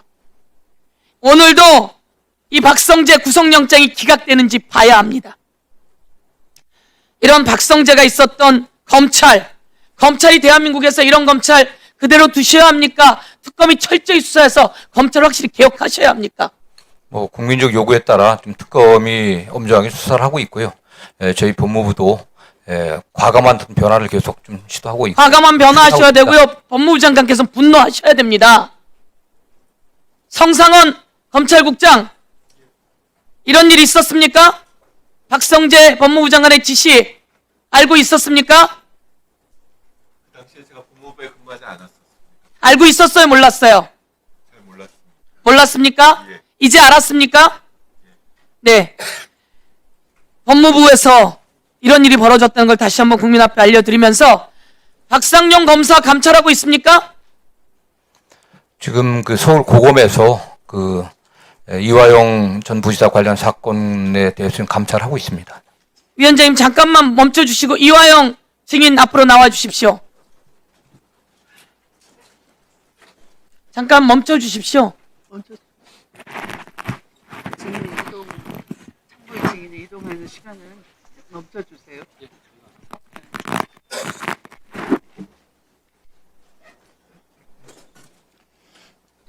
저희 의원님 잠깐만 죄송하죠. 위원장님께 제가 우리 법사위원회와 관련된 제 동정이 하나 있어서 그 말씀을 잠깐만 조용히 하세요.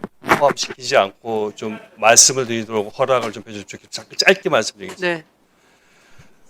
제가 작년에 이 법제사법위원회에서 박상용 시간이 지나가는데 아니 그 시간 빼주십시오. 시간 좀 멈춰주시고. 그러면 제가 질의를 하고 그렇게 하겠습니다. 잠깐 멈춰 주시고 네, 네. 제가 질의를 하고 나서 하십시오. 그렇게 하겠습니다. 예. 시간을 자 이화영 증인이 지난번에 나와서 이재명을 엮으려고 합니다. 쌍방울과 대북송금과 이재명을 엮으려고 합니다. 그 엮으려고 하는 과정 속에서 연어도 들어오고 술도 들어왔습니다. 그리고 검사의 회유가 있었습니다. 이렇게 증언했습니다. 그랬더니 검사들이 아니다라고 득달같이 달겨들었어요. 그런데 지금 법무부에서 조사안이 다 나왔어요. 술도 들어갔고 그리고 김성태와 방용철과 이화영을 같이 불러냈다. 그렇게 불러서 대질 조사 시켜놓고 조서는 작성하지 않았다. 이런 자료가 다 나왔어요. 맞습니까? 그렇습니다. 술도 박상용 검사 허락하에 들어갔습니까? 박상용 검사가 허락했는지에 대해서는 모르겠으나 박상용 검사가 동석한 자리에서 술자리가 있었습니다. 박상용 검사가 동석한 자리에서 술이 있었습니까? 그렇습니다. 같이 그리고 이재명을 엮으려고 그들이 노력했습니까? 그건 뭐 아주 자명한 사실. 이재명을 엮으려고 노력한 겁니까? 그렇습니다. 이재명 당시 대표에 대해서 제가 진술을 하면 저는 형을 감면하거나 바로 석방해주겠다는 조건을 끊임없이 제시했습니다. 아주 중요한 이야기입니다. 누가 위증인지는 살펴봐야 합니다. 부인을 데리고 와서 부인을 데려다 주겠다라며 회유, 협박도 했습니까? 그렇습니다. 아들에 대해서도 구속하겠다고 협박했습니다. 아들에 대해서 뭐라고 했습니까? 구속시키겠다고 협박했습니다. 구속하겠다고 협박했습니까? 그렇습니다. 예, 법무부 장관께 요청합니다. 박상용 검사 여러 가지 일들이 많습니다. 다른 검사도 많습니다. 지난번에 나와서 이 장소에서 저희들을 째려보는 모습에 저희들이 섬뜩했습니다. 오늘 소주가 있었다는 이야기가 있는데요. 소주 얘기 다시 한번 찾아냈습니다. 소주 2023년 5월 17일 띄워주십시오. 5월 17일 1,800원 결제가 있습니다. 여기 12,100원 이마트에서 12,100원 결제가 있고요. 그리고 그 다음에 1,800원 결제가 있습니다. 이 1,800원 결제는 다음 장을 제가 넘겨보겠습니다. 당시 23년 이마트의 소주값이 1,800원입니다. 1,800원입니다. 이 1,800원 하나로 대한민국의 검사가 무슨 짓을 했는지 대통령도 이재명을 엮고 이화영을 엮어서 쌍방울과 엮어서 그리고 대한민국 비상경 준비를 해오는 그 과정이었다. 저는 이렇게 낱낱이 폭로합니다. 이화영 증인은 그 당시에 있었던 일과 아까 하고자 했던 이야기를 다시 한번 정리해서 말씀해 주십시오. 네, 위원장님, 제가 작년에 이 법제사법위원회에서 마이크에 대고 가까이 해주십시오. 박상용 검사 탄핵 청문회에서 제가 증언한 증언 때문에 지금 현재 수원지검으로부터 위증 혐의로 기소가 되어서 재판을 받고 있습니다.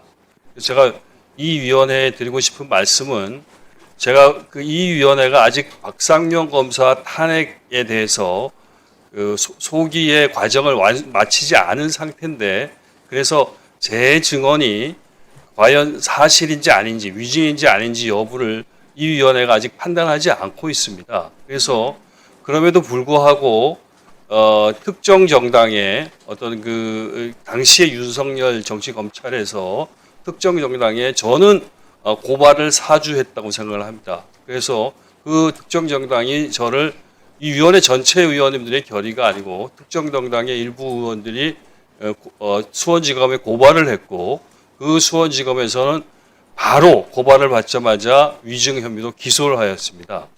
그 과정에서 저나 혹은 저의 변호인들을 검찰이 불러서 이 관계에 대해서 조사를 하거나 일체의 행위도 하지 않았습니다. 어떤 조서도 없습니다. 그럼에도 불구하고 기소를 했고 또 하나는 그런 과정에서 제가 변론을 받을 기회도 완전히 봉쇄되어져 있고, 또 하나는 그 사실 자체에 대해서 지금 계속 다투어지고 있는 상황임에도 불구하고 그런 그 기소가 진행되었습니다. 그래서 지금 재판을 받고 있는데 상당히 많은 변호사 비용도 들고 고통을 겪고 있습니다. 그런데 지금 그 과정에서 다시 법무부 교정본부를 중심으로 한 법무부 실태조사에서는 또 제가 얘기한 것이 맞다 이렇게 지금 얘기를 하고 있고, 또 그와 관련돼 가지고 지금 지금 법무부 장관이 말씀하신 바와 같이 서울 고검으로부터 저도 조사를 받고 오늘 사실 참고인으로서 조사에 응해달라는 요청을 받았는데 이곳에 참석하려고 또 조사를 못 받은 상태입니다. 제가 드리고 싶은 말씀은 이겁니다. 저 같은 그 시민이 이런 국회라는 국가기관 혹은 법무부 혹은 검찰 이런 기관에서 제가 이 국회 법사위원회에서 증언한 증언 내용을 가지고 그렇게 일체의 그 보호도 받지 못한 상태에서 그냥 무작위적으로 기소가 되어지면 그냥 법정에서 재판을 받아야 되고, 재판을 받으면서는 어떤 법원에서도 그거에 대한 그 과정에 대한 것들에 대해서는 일체 신경도 안 쓰고 그냥 기소한 내용 자체, 검찰의 공소한 내용만 가지고 다시 재판을 하려고 하는 이런 상태에 처해 있습니다. 그래서 이 위원회에서 제가 그때 박상용 검사 탄핵 청문회에서 발언한 것이 위증에 해당하는 것인지, 그거에 대해서 심각하게 지금 검찰이 국회의 권능을 침해해가지고 국회가 아직까지 이 상황을 조사하고 있음에도 불구하고 그것에 대해서 증인으로 나온 증언자의 진술을 기소해갖고 재판을 받게 한 이 과정에 대해서 위원회가 부디 의견을 좀 밝혀주셨으면 좋겠다라는 그런 말씀을 드리고 싶습니다. 네, 국회에서의 증감법에 의하면 국회에서의 증언으로 인하여 위증이 아닌 경우 증언으로 인하여 불이익한 처분을 받지 않는다로 돼 있고, 제 소견으로는 국회법이 우선은 하는 것으로 저는 이해하고 있습니다. 만약 지금 증인이 밝힌 바와 같이 보복 기소를 한다면 이것은 심히 유감스러운 사태이고, 여기에 대해서는 국회 차원의 위원들이 논의를 해서 증인을 보호할 수 있는 방법을 찾아보도록 하겠습니다. 네. 위원장의 발언 중에 지금 발언을 방해하는 주진우 의원에 대해서는 1차 경고를 합니다. 이 1,800원이 세상을 바꾸게 될 겁니다.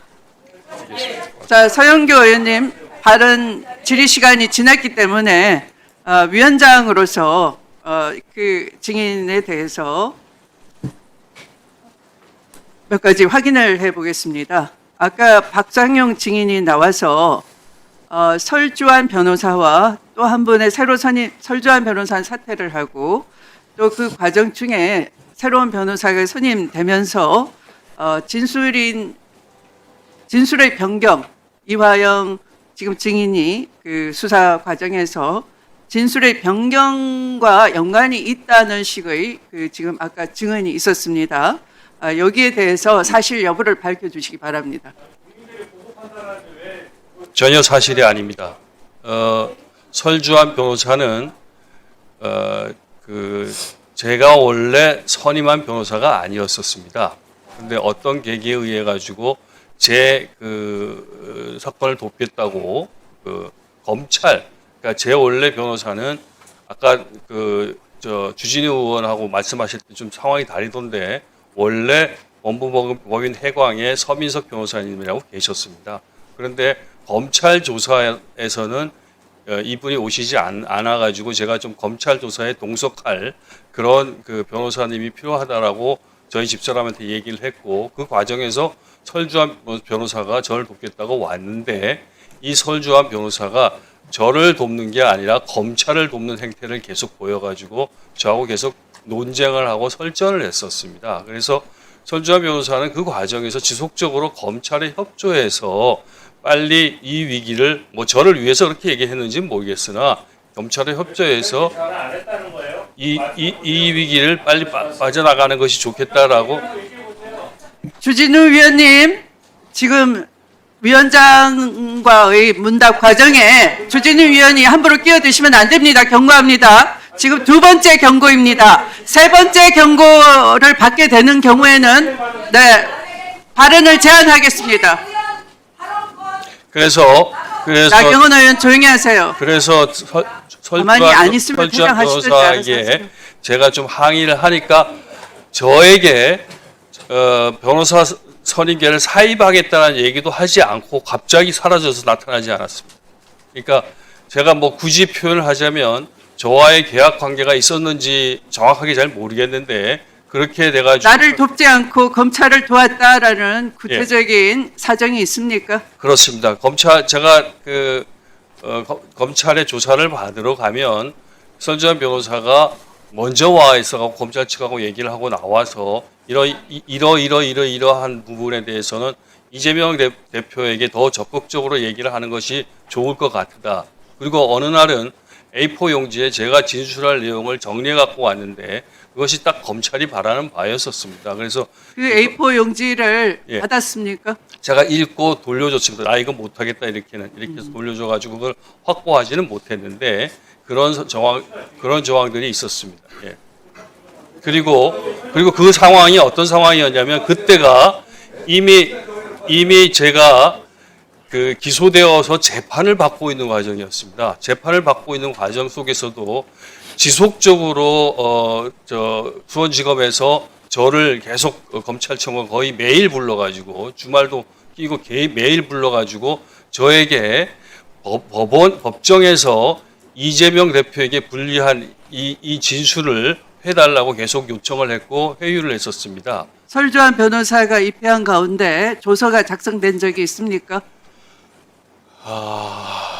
제 기억으로는 그게 인용은 안 되는데 송민경 검사하고 했을 때 한두 번 있었을 것 같고 박상용 검사하고도 한 번 정도 있었을 것 같습니다. 네. 지금 그렇게 기억을 하신다는 그렇습니다. 거죠. 네. 네. 수고하셨습니다. 네.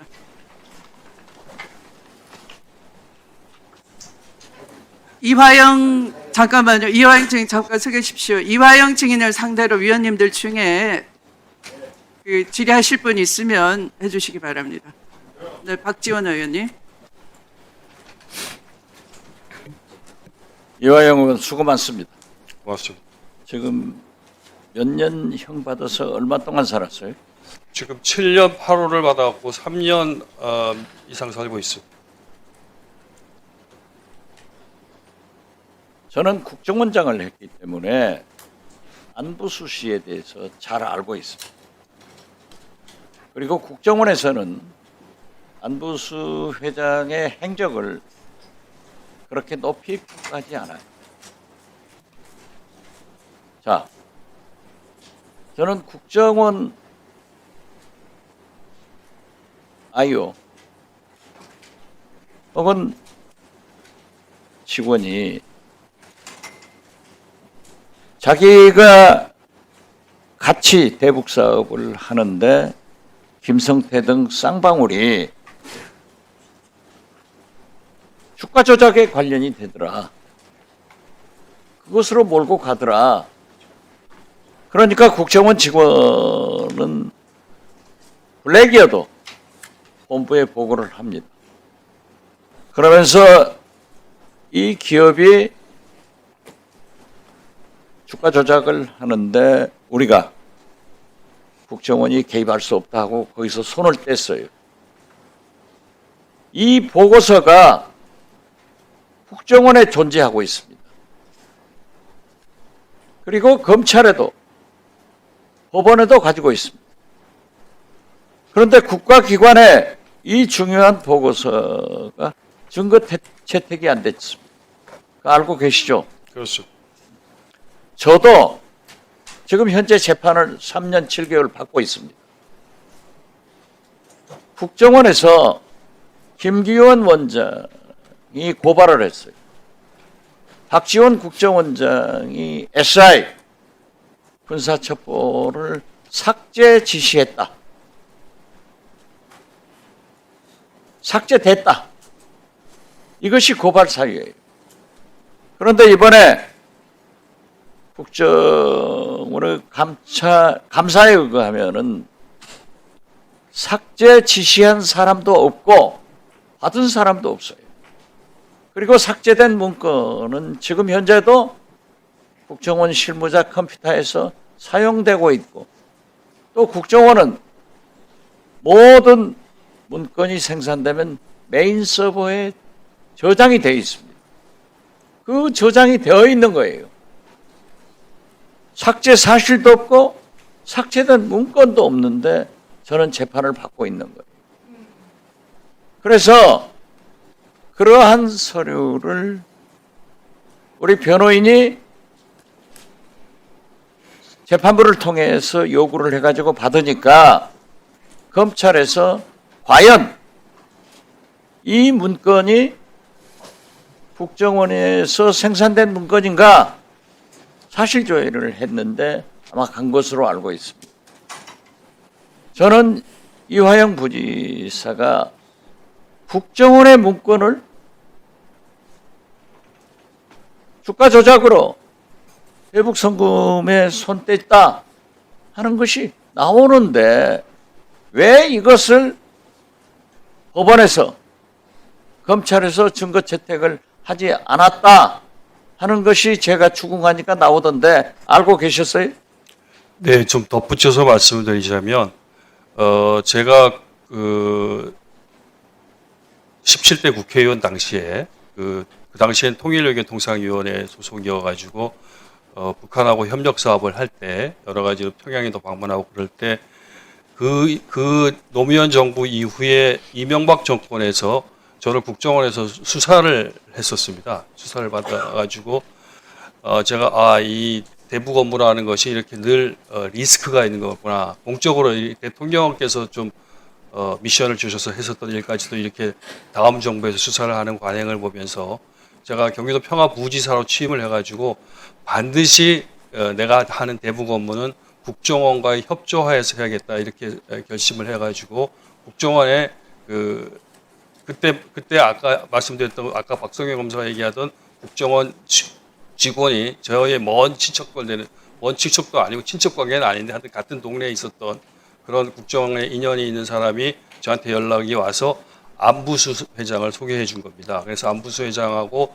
국정원이 보증을 하니 안부수 회장이 평양에 가가지고 여러 가지 평양에 협력 사업을 많이 동의를 해갖고 왔으니까 이 사람하고 같이 경기도에서 좀 일을 해줬으면 좋겠다고 해서 국정원하고 같이 협력해서 일을 풀어가지고 제가 이 사건이 나면서 계속 검찰에도 얘기했었던 것이 저와 관련된 모든 동정, 나와 관련된 대북 동정은 전부 국정원에 있을 것이다. 내가 국정원에 빠짐없이 다 얘기했고 국정원에 얘기하지 않은 것이 없기 때문에 국정원에만 확인하면 될 것이다 했는데 최근에 보니까 국정원에서 일부 자료만 냈었어요.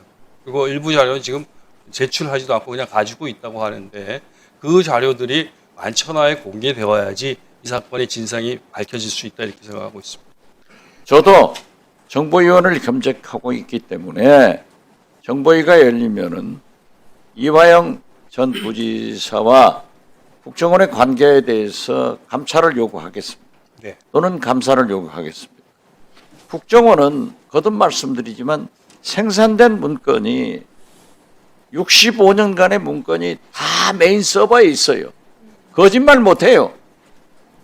저는 이화영 부지사를 솔직히 말씀드려서 잘 몰라요. 이상수 의원 보좌관 할 때 몇 번 본 것 같고 난 부지사 할 때 만난 적도 없어요. 네. 그렇지만은 어떻게 국가기관인 국정원에서 이게 아니다 하는 공식 문건을 생산해서 제출했는데 검찰과 법원이 증거 채택을 하지 않는가, 이것부터 저는 굉장히 문제가 있다고 생각하고 제가 당해본 바와 똑같다 이런 생각을 갖습니다. 장관님, 예. 최근에요 우리 존경하는 서영교 의원이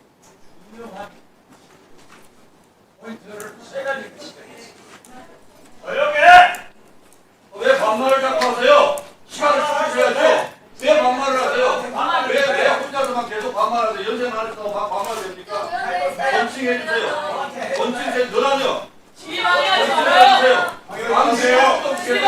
자, 위원장이 허락하겠습니다. 박지원 의원님에게 1분 더 드리세요. 하고 있지만은 조용히 하세요. 신동욱 의원 조용히 하시고. 자, 송석준 의원님. 박상영 검사는 2회째 경고 부인하고 들어갔습니다. 자, 발언 제한하겠습니다. 여러 파티 해준 것에 1,800원의 소주 값이 포함됐다는 것을 발견했어요. 이게 보니까 법원 앞에 이마트점에가 나도 초선이다. 나도 초선이야. 나는 옛날부터 너한테 말 내렸어. 가만히 있어요. 가만히 있어요. 여기 보면은 신동욱 의원님. 소주 한 병에 신동욱 의원님. 2회째 경고합니다. 두 번째, 고함 지르지 마세요. 위원 발언 중에 위원장 허락 얻어서 발언하고 있는 감사위원회의 질의를 방해하지 번째. 마세요. 지기현 판사는 제 담당 재판장이기 때문에 이해 충돌의 관계가 있기 때문에 제가 질문을 하지 않았습니다만은 어제 지기현 판사가 갔던 그 단란 주점에는 여성 접대부가 있다는 것도 더 중요한 것은 국민과 의원들이 그대로 12월 3일 내란이 선포됐을 때 다 쫓아왔지만은 대법원에서는 이 개혁이 합법적인데 우리가 어떤 대책을 세워야 되느냐 하는 회의를 가졌습니다. 이러한 세 가지를 밝혀냈는데 법원에서요 법원에서도 반드시 이 문제를 규명해야 된다 하는 것을 말씀드립니다. 예, 알겠습니다. 네. 다시 한번 이화영 부지사 네. 이 문제에 대해서 제가 정보위에서 국정원에 감사를 요구할 테니까 사실이죠? 그렇습니다. 감사합니다. 네, 또 이화영 증인을 상대로 질의하실 위원님 계십니까?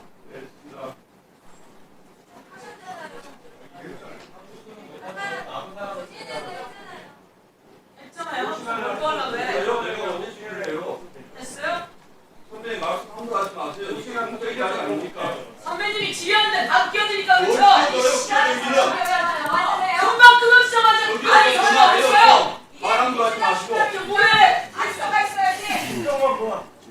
그러니까 말씀을 그렇게 하셔야죠. 자, 아니 밖에 나가서 얼마든지 하시라니까요. 자, 이화영 증인 됐습니다. 들어가세요. 수고하셨습니다. 예의가 없어요. 예의가. 네, 수고하셨습니다. 예의가 있으세요. 예의가. 자, 다음 질의 순서는 박은정 위원님 순서가 되겠습니다. 조용히 해주세요. 조용히 해주세요. 조용히 해주세요. 조용히 해주세요. 자, 그러면 잠깐만 기다리세요. 자, 자료 요구하십시오. 자료 요구만 하십시오. 마이크 넣어주세요. 위원장께서는 회의장 진행과 회의 진행을 좀 공정하게, 공평하게 좀 해주십시오. 이것이 민주당 국감입니까? 감사위원은 우리 모두 다 감사위원입니다. 자, 법무부 장관께 저희가 아까 CCTV, 특검의 CCTV 유서, 그리고 세 번째로 서면 동의를 심야 조사를 하면 서면 동의를 해야 된다 하고 이 자료 요구를 했더니 지금 법무부에서 비공식적으로 나온 이야기가 이건 줄 수 없다 이렇게 얘기를 합니다. 특검은 제왕적 특검이 아닙니다. 특검의 수사 내용에 있어서의 독립성, 특검법의 독립성이라는 부분은 있지만 수사의 독립성은 저희가 보장해 줘야 되겠지만 이것은 수사 절차에 있어서의 위법 여부를 확인하는 것입니다. 이미 제출하신 것처럼 법무부에서 특검 관련 예산은 대해서는 제출해 주셨습니다. 똑같은 논리라고 생각을 합니다. 예산 내역 제출하신 것처럼 이 수사 절차의 위법에 대한 저희가 예, 이 특검 관련해서는 좀 수사 진행 중이기 때문에 저희 법무부가 관련된 자료를 요구할 권한이 없습니다. 네. 네. 자, 다음은 박은정 의원님 질의해 주시기 바랍니다. 나경원 의원님 국정감사 진행에 협조해 주시기 바랍니다. 장관님. 네. 예. 그 캄보디아 지금 한국인 피해 그 납치 예. 살인 사건 때문에 지금 온 국민이 걱정하고 있는 상황이거든요. 예, 그렇습니다. 현재 2025년 8월 말 기준으로 330건이 신고가 됐다고 하고요. 윤석열 정부에서는 캄보디아 대외경제협력기금 EDCF에 대해서 그 지원 한도액이 7억 달러에서 30억 달러로 느려가지고 이것이 부당하게 뇌물성으로 김건희의 그 영향 하에 이것이 진행이 된 것이 아닌가 하는 의혹이 지금 김건희 특검에서 수사 중에 있는데요. 그리고 그 캄보디아가 지금 또 올해에 한국 그 ODA를 4,353억 원을 지원을 지금 해서 캄보디아가 한국으로부터 굉장한 지원을 받음에도 불구하고 한국인 납치 감금 으로 한국인 피해가 지금 이게 너무 크게 나오고 있는데요. 법무부가 어제 보도에 따르면은 외교부 주재로 그 TF 구성에 들어갔다고 하거든요. 예, 참고했습니다. 예, 그리고 법무부가 지금 한국인 그 피해 그 사망자에 대한 부검에도 그 참여한다는 이런 보도가 나오고 있는데 네. 법무부 차원에서 이 TF와 관련한 것도 그렇고 어떻게 대응을 할 것인지 간단히 좀 말씀해 주실 수 있나요? 일단 이 사건 최초 발생해서 경찰이 사법공조를 요청했지만 진행이 좀 잘 안 됐습니다. 저희 법무부에 도움을 요청해가고 법무부가 사법공조를 요청해갔고요. 세 차례 정도 화상회의도 했습니다. 그리고 말씀하신 것처럼 부검에도 저희가 참여할 예정이고요.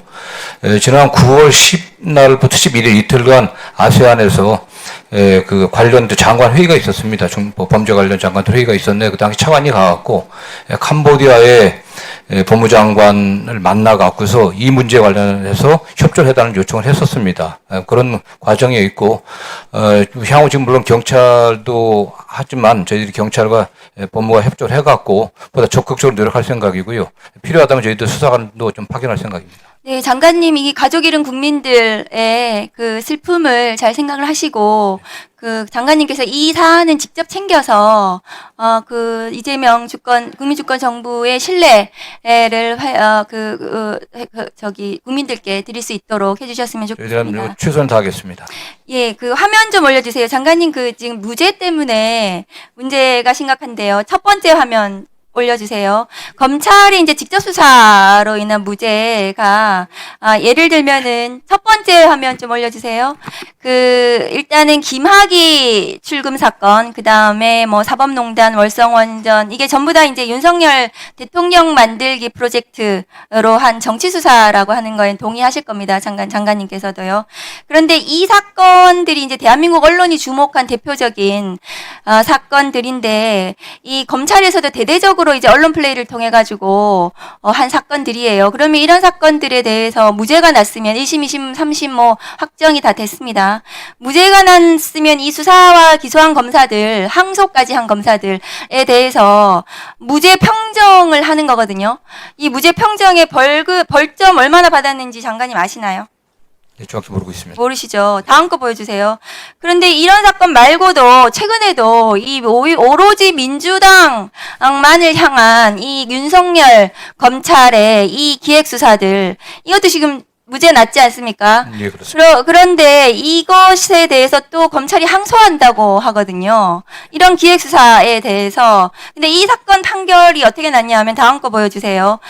객관적 증거도 없다. 법원이 이렇게 표현을 해놨어요. 그런데 검찰은 또 항소를 한다고 하고 이 재판을 받는 동안 이 사람의 인생이 무너집니다. 이 재판, 이 기획수사로 인한 이 사건에 대해서요. 다음 거 보여주세요.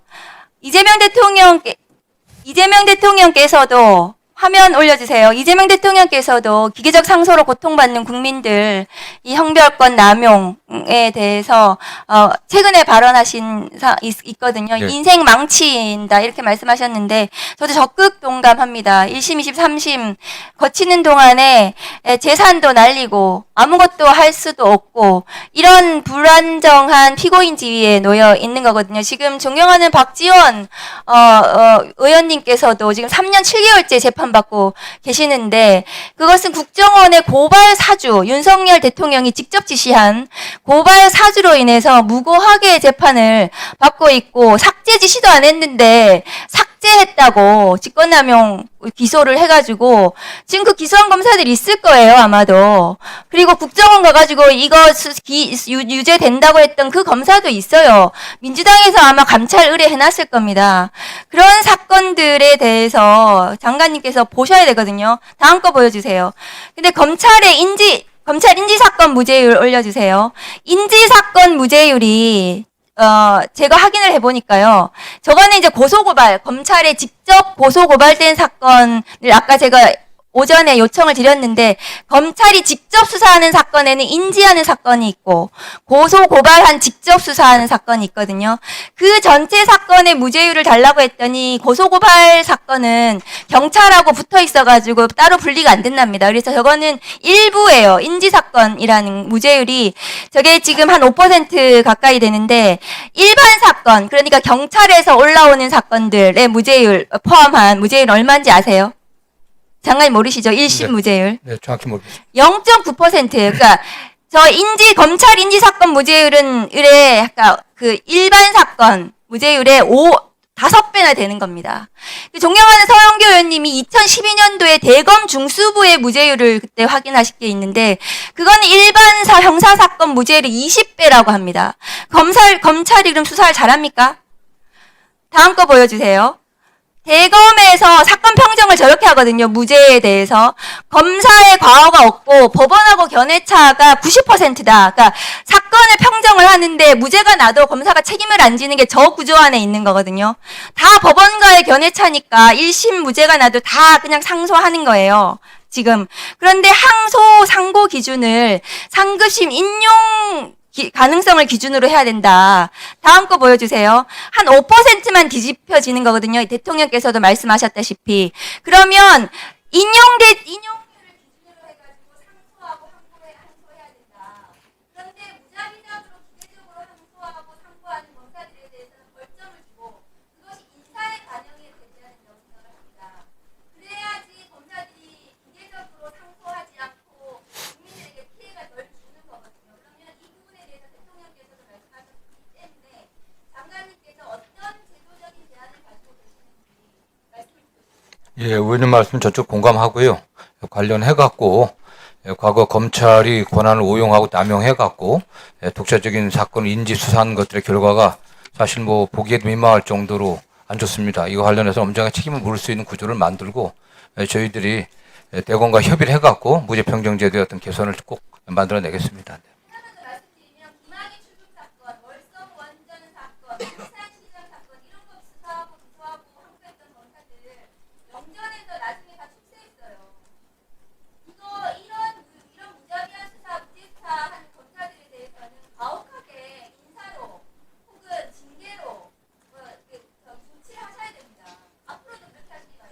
예, 어떤 면밀히 좀 잘 살펴보겠습니다. 네.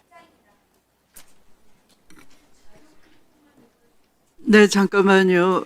법무부 장관님. 예. 지금 그 박은정 위원님이 굉장히 중요한 참고할 만한 점을 지적해 주셨다고 봅니다. 예. 무죄에 관한 무리한 항소를 지향하기 위해서는 단순히 장관님의 의지뿐만 아니라 그 평정 기준을 좀 바꾸어 주셨으면 좋겠습니다. 단순히 법원과의 법률적 견해 차이로 검사가 면책되는 그래서 셀프 면죄부를 주는 그런 평정 기준 자체를 좀 바꾸는 방안을 고안해서 우리 법사위에 보고를 해 주셨으면 좋겠습니다. 예, 알겠습니다. 네. 그러면 국회와 법무부가 함께 사법개혁, 검찰개혁을 추진해 나가는 하나의 방안이 아닐까, 좋은 예시가 되지 않을까 그렇게 생각합니다. 예. 네. 자료 요구하십시오. 서영교 의원님.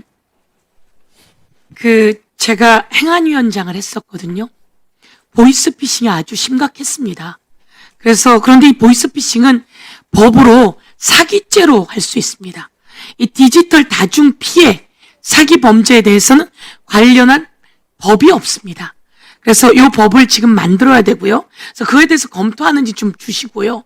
그 다음에 캄보디아에 가 있는 우리 청년들이나 이런 사람들이 몇 명이라 그러나요? 제가 알기로는 5,000명가량 된다는 겁니다.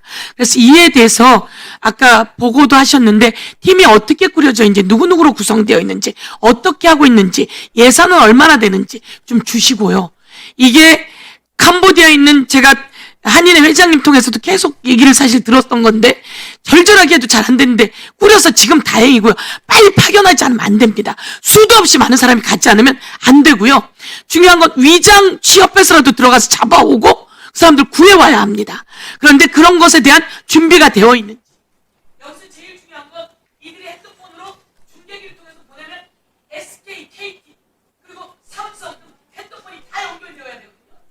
이런 거 관련한 자료가 지금 있는 것을 좀 주시고 이에 대해서 조금 더 검토한 게 있다면 주셔서 국회가 법으로 다른 형태로 같이 할 수 있도록 그리고 당장 앞으로 어떻게 할 건지 그리고 지금 오는 보이스피싱이 뭐냐면 셀프 감금 보이스피싱 공어 관련해서도 검토하고 있는 자료가 있다면 좀 주시면 좋겠습니다. 예, 알겠습니다. 예. 네. 저 이상으로 오전 감사를 중지하였다가